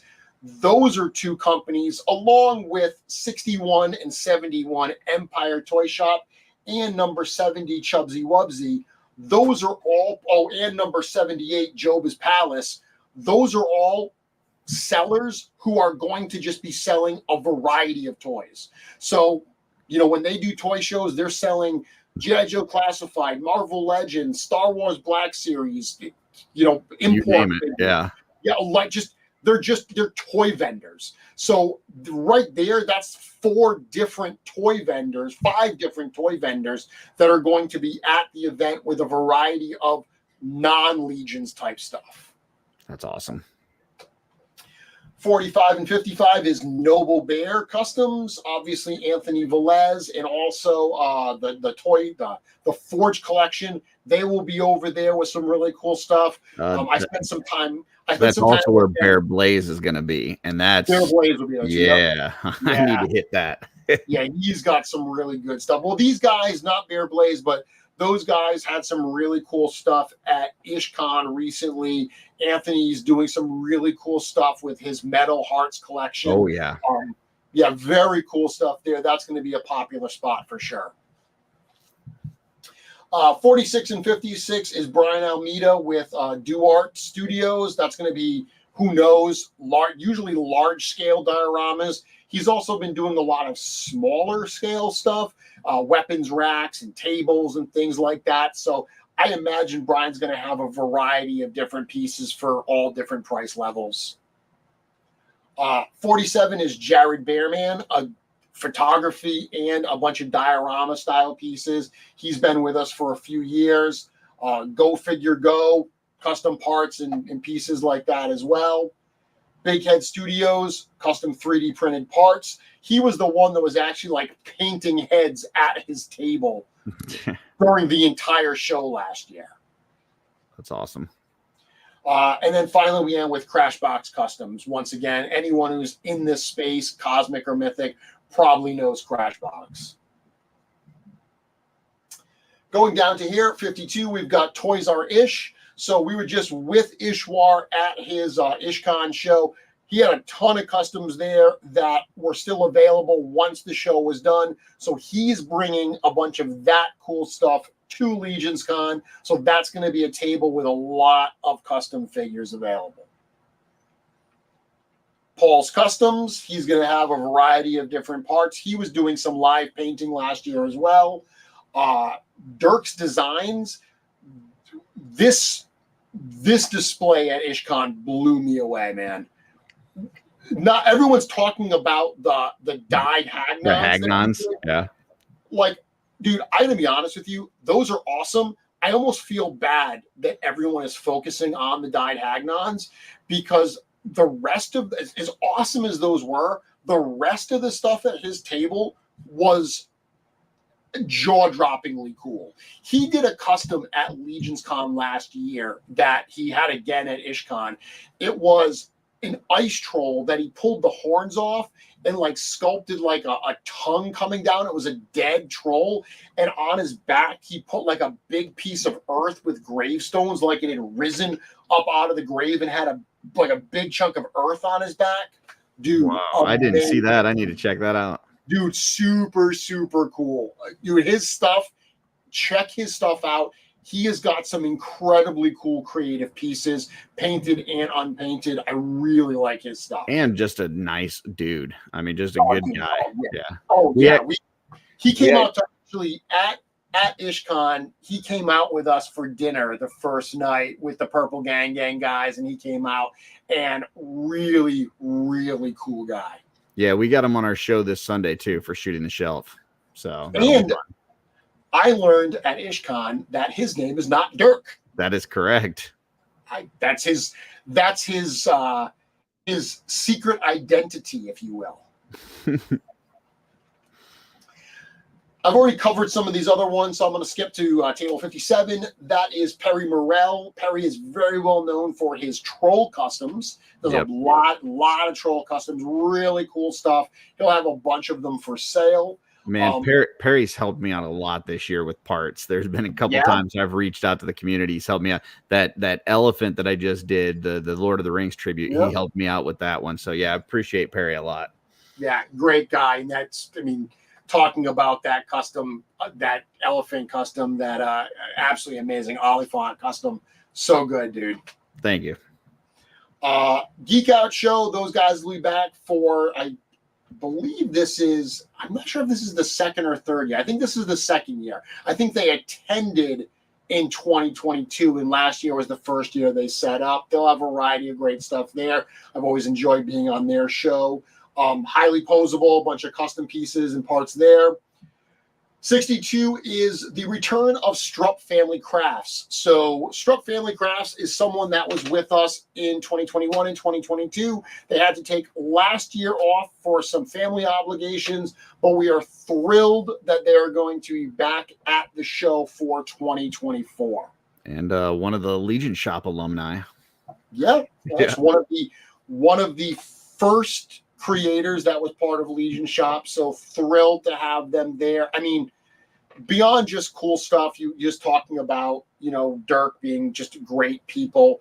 The Strupps are just some of my favorite people. That entire family, absolutely love hanging out with all of them. So I'm genuinely thrilled to have them back this year. Yeah. An announcement that we made just yesterday that got a lot of attention is Unparalleled Universe is going to be coming all the way from the West Coast. Very much a West Coast guy. He's never been to this part, I don't believe. Certainly never been to LegionsCon. We are thrilled to have him here. Unparalleled Universe, very popular YouTube channel for toy reviews, has his odious character that is shipping right now. His first Kickstarter was successful. I know at San Diego Comic-Con, he was showing off some new odious figures. My anticipation, based on my conversations with him, is he will be bringing those figures to show at this show, as well as some odious figures for sale. Very cool. Independent toy creator, really excited to have him here. Then we've got Lenny Kingpin, custom parts, custom figures, all that good stuff. And then we've got Retrospect Customs. That's going to be, once again, big custom display last year. He had a lot of stuff, both for exhibit and for sale. Legion's Lair is number 66. Art Gutierrez is number 67. Shelf Gravy, number 68. Another year one LegionsCon exhibitor. So they are the ones that they had a gigantic diorama at LegionsCon 1. They were supposed to be part of LegionsCon 2, and unfortunately they got really sick like the weekend of the show. Oh, no. They had to bail out at the last minute. They haven't been to the show in a few years, so when they reached out and said they were hoping to come back for this year, we were thrilled to be able to get them there. Curtis, we're obviously going to go late tonight because we are just about halfway done the exhibitors for LegionsCon. Hey, man, we're talking about LegionsCon. I don't care. We can go as long as you need. 69 is 7 Amy Customs. They're coming up from Florida. A lot of really great custom pieces. They debuted at LegionsCon last year. I also spent some time with them down in MegaCon this year. Really great creators right there and some cool stuff. Awesome. 72 is Fox Forge Toys. They've got their Galactic Valor line that successfully started earlier this year. They actually debuted that. They showed that off for the first time at LegionsCon last year. So excited to have them back. 73 is Mark Calvo Customs. He was at LegionsCon last year, but this is his first time with a table. So we're happy to have him there. Then we've got 74 and 75. That is Spiro Studios with the Animal Warriors of the Kingdom. I saw earlier someone asking if they were there or not. Yes, Spiro and AWOC have been with us since, I believe, 2021. So they were happy to have them back again. Panther Comics was one of the vendors that was in the small room last year. They were the ones that were selling a lot of like Citadel paints and everything. So they're going to be in the main room this year. Chucky's Geek Spot, they were a 2022 exhibitor. They didn't make it out last year. Actually, they came out last year as attendees, but not as exhibitors. They're the ones, Charles is the ones that does like all those cool like magic effects that like light up and everything. Yeah, really he did some cool. I got some stuff for Alithia and some other things. He had some cool stuff in 22. Yeah, so now with the Poxus Wave out and all those magicians, I know they're hard at work with all that stuff. Already talked about 78, which is Job's Palace. Arthas Zoran at 79. Great guy, talented artist. And I saw you say earlier when I showed a picture of him, you felt that was the table of the show last year. I do. I mean, not only did he have a great display and just some amazing work, but he was constantly changing it out. Like you could go visit his table and then an hour later come by and it would be completely different stuff on his table. He was just switching it out over and over again. And it was, just fire after fire. Yeah, absolutely. Closing out that room is Trollhead Studios. Jamie and Paul, they were in the smaller room last year. They'll be over here this year. And then in the hallway, we've got Fit You. They're the people that were showing everyone how to exercise with a mace last year. We've got Articulated Times, who is going to be a first-time LegionsCon exhibitor. We've got, these I'm going to have to look up a little bit because some of them I don't remember. 83, 84. I know one of them is Renders FX. And let me see. 83 is Renders FX, and 84 is Rogues Gallery. So they're new people that are going to be here. Renders FX, I know that they do like different FX stuff. They're going to do some like full size everything. So that's pretty cool. 85 is Khaled. He was the author that was there last year. 86 is JJE Toys. 87 is the Honeypot Project. Again, I believe both of those are custom figures that are going to be on display. 88 is Brutal Realm Toys, someone that we announced earlier today. another Kickstarter. This one's actually going on right now. They've got about 15 days left.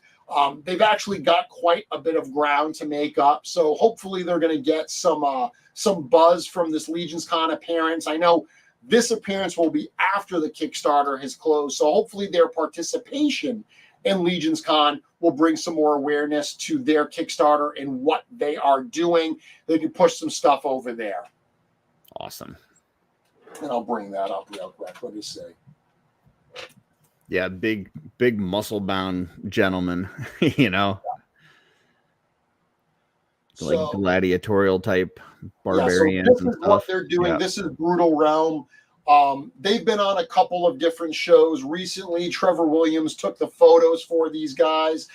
Forestman Studios has nothing to do with this project, but very cool group of guys that are doing something that they're excited about. As you can see, they've got a ways to go. Hopefully, they'll be able to make up some of that ground. And, you know, look, even if they don't make it up, they wouldn't be the first creator that came out, put their best foot forward, didn't make it, had to regroup, and came back even stronger after the fact. You know, I remember Valaverse not funding on his first campaign and then coming back after the fact, absolutely killing it on his follow-up. And, I mean, that line, you know, people are just absolutely loving that line these days. So hopefully they won't have to come back and do a second one. But if they do, there's success stories out there like Vala and others that have absolutely regrouped and come out stronger for it. Trevor says they're going to be on Legion's Lounge this Monday. So excellent. That So gives there we people go. a They're going chance to be to on listen to Legion's that. Lounge. Yeah. Very cool. So they're going to be out there. And then the last two things that are going to be in the hallway, there's the Cabal Swag Shop that's run by Cellar Door Graphics, which is another one of our friend Len's business entities. Last year, you know, he was doing that. He had all those cool Cabal t-shirts and sweatshirts and coins and everything. That will be available again, but it'll be out in the hallway this time. And, of course, the LegionsCon figures will be in the hall as well. Awesome. That is what we call the community room, right? Yep. But we also have the studio room. Dun, dun, dun. So the main ballroom across the hall from that, there is what they actually call it the Hanover room. That is where we had Legion's G-Con last year. It's where the small room was and where we also held G-Con. That is basically the top part of this map. Down here, the lower part, that is this other room called the gallery where we had the breakout sessions.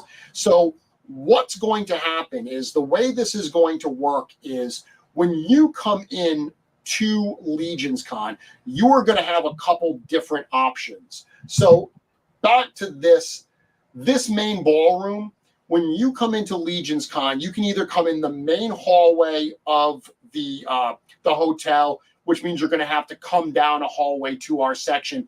There's a whole separate door in the parking lot that leads right into LegionsCon. That's going to put you out basically right where this LegionsCon logo is, right outside of the main ballroom. There's going to be a registration table right there that if you need to pick up your badges on day one, that's where you'll do it. We will actually have another line set up for people to get into this room. So one of the things you got to do, Curtis, the way I've been thinking Pick your about poison. Exactly, dude. I've been thinking about LegionsCon like going to a theme park. Yep. You go to Disney World, you cannot do everything in one day. It is impossible. You can't eat at every restaurant, ride every ride, see every show, have every character experience. You have to pick and choose what is most important to you. And as part of that, you have to say, well, these are the rides I really want to ride most, so I'm going to get those done first. These are the rides that I'm going to try to ride later in the day because they're less important. That's what LegionsCon is. You have to decide what you want to do.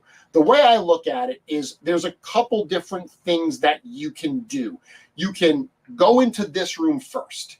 This is where all the customizers are going to be. As we know, Curtis, customizers, these are all unique pieces. So they have one of each. If there's something that you really want, if you really want an Eric Miller piece or an Emil piece or a Curtis piece, this may be where you want to start. You may want to be in that line to get into this room first. That is certainly an option.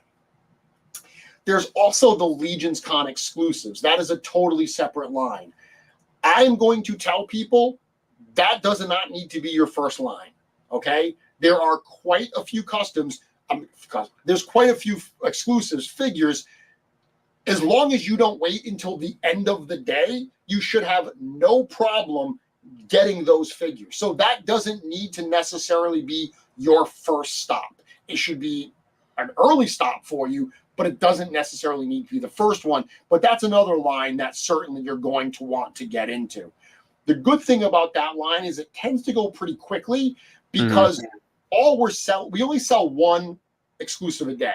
Per day. Saturday is the Mythic, Sunday is the Cosmic. So you come up, you get the number you want, you check out, and you move on. It's not like the Horseman table is the one that takes the longest because there's so much to choose from.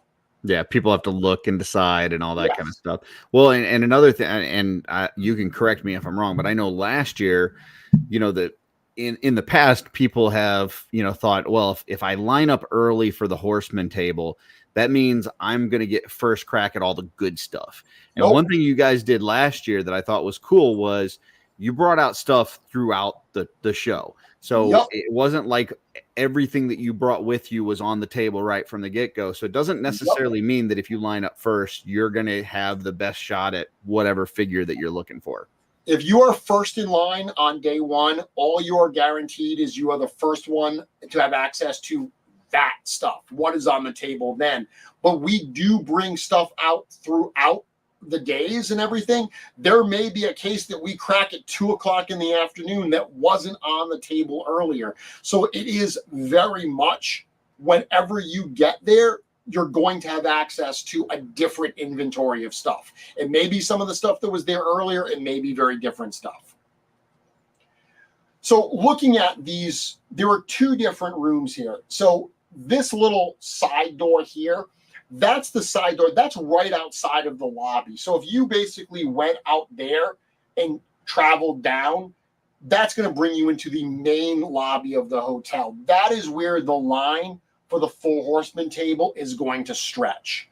There's going to be a line there. You're going to go into this room. This is where we're going to have that Scholastic Book Fair style shopping experience, where this is the 4-H figure fair.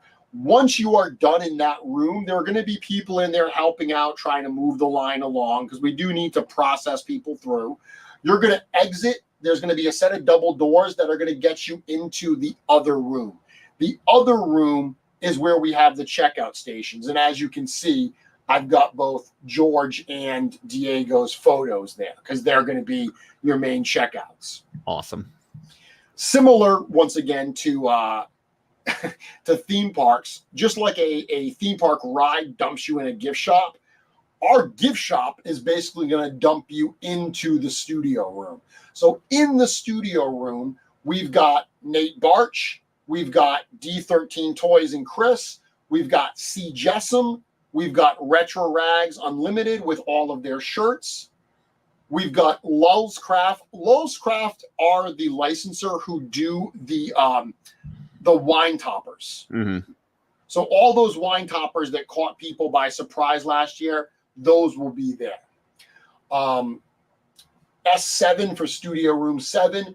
That is Great Hall Games, the creators of the War of the Aetherblade game. My understanding is the final deliverable of the game, or the beta deliverable of the game for backers, will be at LegionsCon. So awesome. There we go. Studio 8 is Simple Tricks and Nonsense. That's going to be John and Rebecca with their amazing cosplays. And then Studio 10 is, once again, Mini Glycon. So for the third year in a row, a bunch of different Glyos creators are all converging on LegionsCon. They're going to have, last year they had 2 tables. This year there's going to be a whole big section of those glass creators. A lot of really, really cool stuff. Beautiful. So if I'm counting right, that's 4 separate lines. Is that correct? Yes. So one for the vendor hall, one for the exclusives, one for the figure fair, and then one if you wanted to go directly into this room. Is that correct? Not necessarily. Okay. So you can go into just this room. If you go into just this room, you can see any of these tables. You will not have access to the figure fair. You can't get through those checkout doors to go shop that way. There's one line to get in there. So you can come right into this room and do that. You can't get to the figure fair. You also cannot get to the Legion's Armory experience. Okay. The Legion's Armory experience is a separate ticketed event, a separate ticketed thing. Tickets are free, so we're not charging extra for it, but it's going to be that basically you're going to have to get access that through that door. And that's all I can say about it right now. Okay. But you can see that a very large part of that room is reserved for the Legion's Armory experience. Yeah, and for people that weren't there last year, I just want to say, because Jeremy before referred to this as the small room, but that is where they held G-Con last year and fit every person that wanted to attend G-Con at it and still had more room. So it is a big room, even though it's the quote-unquote small room. Yes. So I'm going to drop this tomorrow, and what you're going to see, I mean, this is a PDF that's got both of those maps and, like I said, an itemized, numbered list of every single creator that is on that list. So once again, we want people to be able to plan out their experience, to say, okay, this is what I want to do on Saturday. This is what I want to do on Sunday. If you come to LegionsCon and you don't have a plan, you are going to be overwhelmed. You are just going to, it's, again, walk into a theme park with no idea what you're about to do, and you're going to spend a period of time just looking around stunned, like, I don't know where to begin, because there's so much here to enjoy. The reason we drop all of this information literally 3 months early is not only to get excitement going for the event, but it's also so people can plan the LegionsCon experience they want to have. It's awesome. Just one piece of advice for folks that if you're going to that 4-H figure fair to start off, if you're going to be buying quite a few figures, try to have a box or something with you. I know people go in and expecting that they're going to have boxes, and sometimes they do, but it's not always. So just make sure you're prepared. Yep, exactly. I mean, we can only give out so many boxes. If every single person in line wants a box, we do need to reserve some of those back, and we only have so many. So absolutely keep that in mind, how you're going to transport that stuff. A lot of people you see go into the figure fair and then they go back up to their room, dump everything off, or whatever, and then they come back and enjoy something else. Plan out how you're going to want to do it. Again, we will talk more about the Legion's Armory experience in actually just about a month. We'll do that. We'll explain what that is, so you have that information and you can determine how you want to spend, your time at LegionsCon this year. But as we saw earlier, Curtis, with that schedule, it is just a jam-packed 3 days. This is not a toy show. This is not just, I'm going out for 2 hours to walk around a toy show and see what's there. This is, essentially now a 2 to 3 day experience, depending how you want to run it.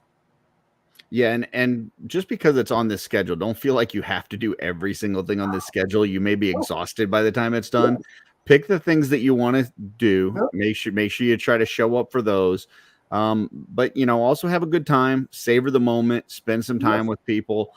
There's plenty of options out there. So stay hydrated, drink your water, as my Get friend enough Vito sleep. mentioned. Don't stay out till 3, 4 in the morning and expect you're going to be on top of your game at 8 in the morning. So Absolutely. Get some rest, eat, drink, I mean, the show's open from 8 to 5 and 8 to 4 each day. If you're in line, I mean, first off, no matter when you get in line, you are unlikely to be first. Okay. Yes. Because I kid you not, people start lining up the night before. It's insanity. You certainly do not have to do that. As Curtis said earlier, all you're guaranteed is to get first crack at the first things we put on the table. There's lots of stuff that we're going to put out throughout the day. So keep that in mind when you plan this out. But yeah, Curtis, that's great advice. Get some rest, eat some stuff, stay hydrated, because you want to be able to enjoy all weekend. But as I was saying with the theme park, it's impossible to do everything. Yep. If you like the log ride and you want to ride the log ride 10 times, go ahead and do it. if you want to hit the roller coasters, do that. So one thing I will say to people though is, as amazing as this is, don't get so focused on this map that you ignore this one. There's a lot of really great stuff in here. Make it a point, because you do see some people that they think that what they want to do, especially because we do put out different things all day, is they want to go in the horseman line, check out, and then get right back in the horseman line. Again, it's your LegionsCon experience. Do it how you want. That is definitely not the most enjoyable way to spend your time at LegionsCon. There's so much cool stuff to see in this community room. Make it a point to get to all of these tables and see what they have to offer. I think that we had said before, Curtis, so we have a grand total of 101 different exhibitors for this year at this point. that's awesome. That might go up a little bit because there might be a couple other Glios creators jumping on, but we're now over 100. It's more than 100 tables, because as you can see, a number of exhibitors have multiple tables, but 101 different exhibitors. If you spent like 5 minutes at every single one of those tables, I think we figured this out last year. You don't have enough time to do that. Like, if you look at the amount of time that's available, let's figure it out right now, Curtis. So it's 8 to 4, right? 9 hours on Saturday and 8 hours on Sunday. Yep. 17 hours times 60 minutes. It's 1,020 total minutes. Let's divide that by 101 exhibitors. Actually, that's 10 minutes. You could spend 10 minutes at each table, but that also includes waiting in line. It's not included. That assumes there's no time waiting in line. Right. Table from open to close, and you would be able to do every single thing. Yeah. That I do have, I know we've run long, but I do have one question for you based on that. Because you said, obviously we got, over 100 vendors, you got people that are on a wait list. It's been really nice, I know, for you guys and for us to be able to plan to do this at the same hotel 2 years in a row. Yep. Do you think we'll be back here next year? I think it depends more on attendees than it does vendors, to be honest with you. Okay. This is a brutally honest answer right now. I'm more concerned right now about making sure that we can accommodate the growth in attendees. The fact that I have vendors who can't get in right now, that's always potentially going to happen. I don't want to take LegionsCon to a larger venue and dilute it, right? Gotcha. Last year we had people jokingly like, "Oh, you're going to have to be at, the Javits Center in New York pretty soon." And Joe and I were like, "We will never do that. Like, literally, we will never do a convention center. That's not the kind of show we want to do. The intimacy of LegionsCon is such an important part of it.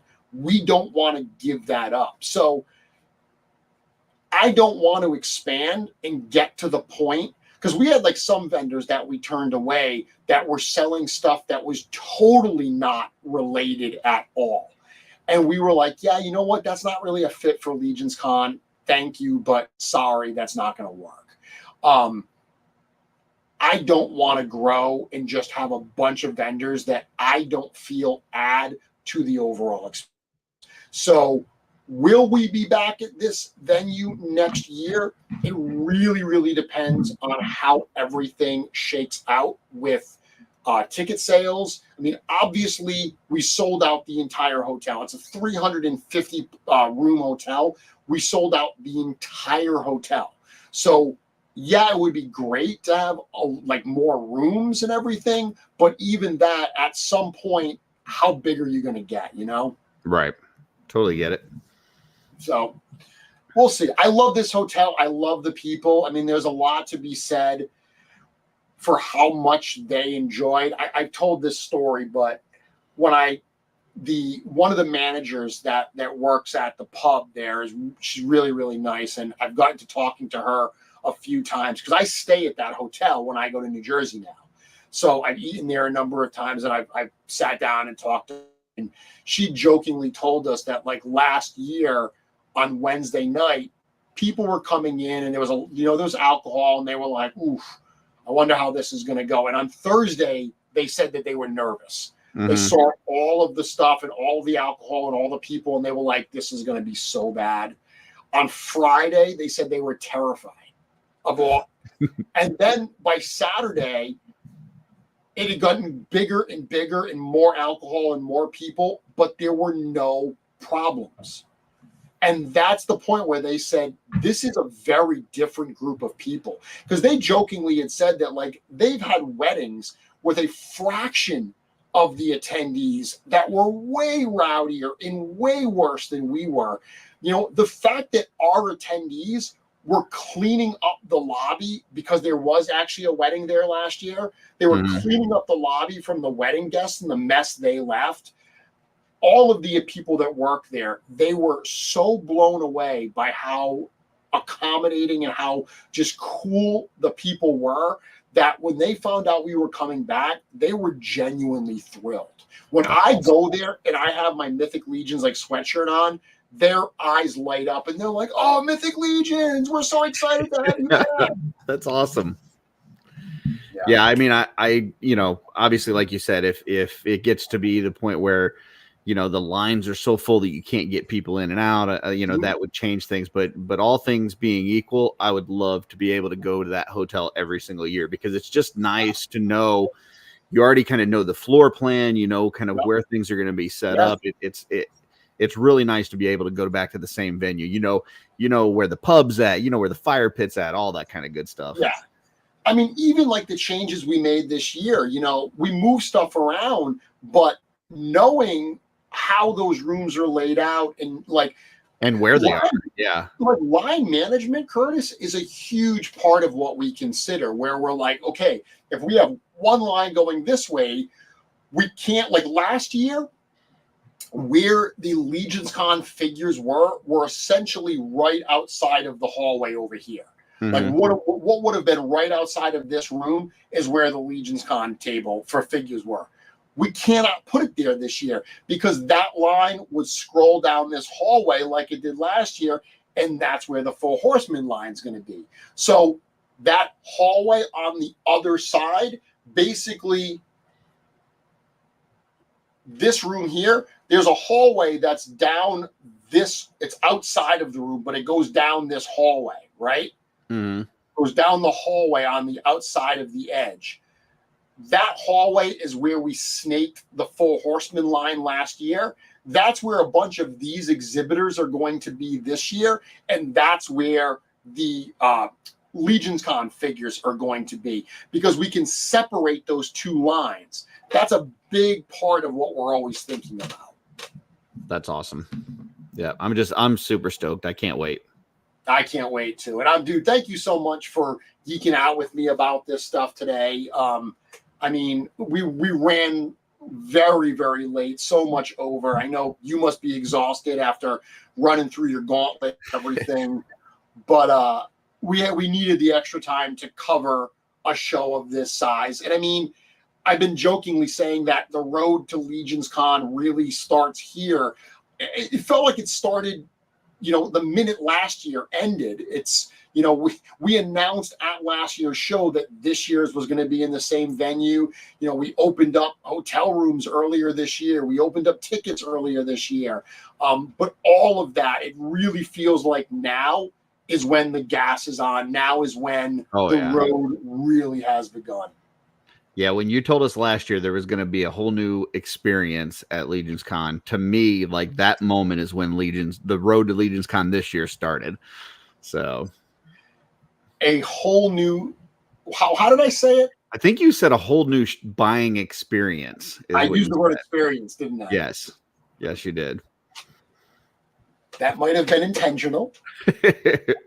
I do like that word. So I will leave everyone with just a reminder.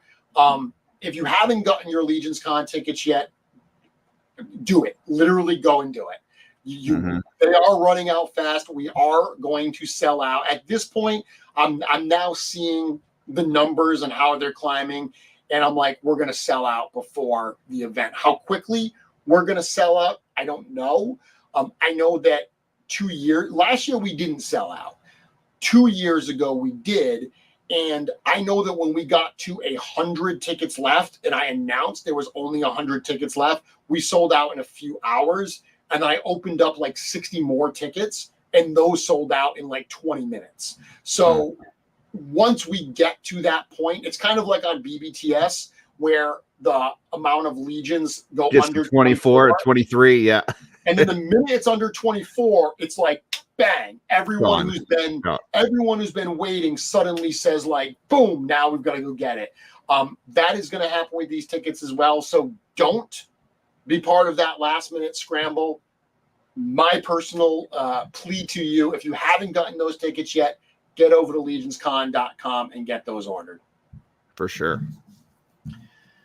Curtis, when is the next show that you are going to be on? Where does the Gauntlet take you next? I am on Legions Cast tomorrow, 5 p.m. And one of the things when you had to disconnect earlier, I was telling the folks is I'll be on there with Emil, Len, and Steven, and they have me asking them questions, and they have to answer. So if anybody has a question that you wanted Emil, Len, or Steven, I am asking them questions. And if they don't answer, I believe they have to give me their entire collection. So... yeah. So I misunderstood when you were on the afternoon show. I thought that it was an AMA that you have to do where you have to answer questions. Nope. So you get to ask the questions and they have to answer them. Yeah. So if anybody has questions that you want them to answer, shoot them my way. Obviously, we're keeping it family friendly, PG-13 or better. But yeah, if you've got a question you wanted to hear from an answer from Emil, Len, or Steven, shoot it my way. I have a question. Sure. So Emil, who loves capitalism, he has been an absolute machine taking commissions for custom figures. Yep. My question is, which project has he taken on that he can talk about? Did he say like, oh my God, I have no interest in doing this, but once he got into it, got super excited, and the end result was amazing? Gotcha. I just put it down, so I will definitely ask that. Because he's done such a variety that there's got to be stuff that he's like, goodness. And it might not even be, I don't like this. It might even just be like, I have no idea what I'm going to do because I have no knowledge of this character. Like, you can't get excited about a character you know nothing about. You have to do the research and learn more about it to get that excitement going. So I'm curious which one kind of ran the gamut from I know nothing about this character to I love this so much, I'm super excited for the end result. Gotcha. Will do. I know he said there's been a few of those this year that, he didn't know anything about it. He started researching it, and part of that is the fun of it. And I know you guys go through something similar when you do the figure obscura, and all of a sudden you have to do all this research on this character. So yeah, that's a good question. Excellent. Curtis, thank you so much for this evening. I will be back here next week. Dude, next week's the big one. Next week, dude, I'm saying I've started working Every on week is the big one. Yeah. I've started working on my schedule for like the lead up to 200, and there's multiple episodes that are the big one. But next week is a big one. Next week, Joe is going to join me, Joe Vassapolo. We are going to we're going to look at the new Ox Crew wave. Let me bring that up here. We're going to look at that new Ox Crew wave. Of course, this pre-order is going on right now at Store Horseman. Ox Crew, Book 2 Harrow Zone. We're going to do a pop and swap show. We're going to look at some combinations. We're going to answer some questions. That is right back here next week. With any luck, we won't go over by 40 minutes. Yeah, and Joe said on the 4 o'clock show today, if you guys have certain swaps and stuff that you're interested in, start a thread on the Cabal so that he can kind of gather those up and try to have them ready. Absolutely. Everyone, I will see you next week. Curtis, thank you very much for joining me. Stick out in the green room. I'm going to take this home with some happy music. Good night, everyone.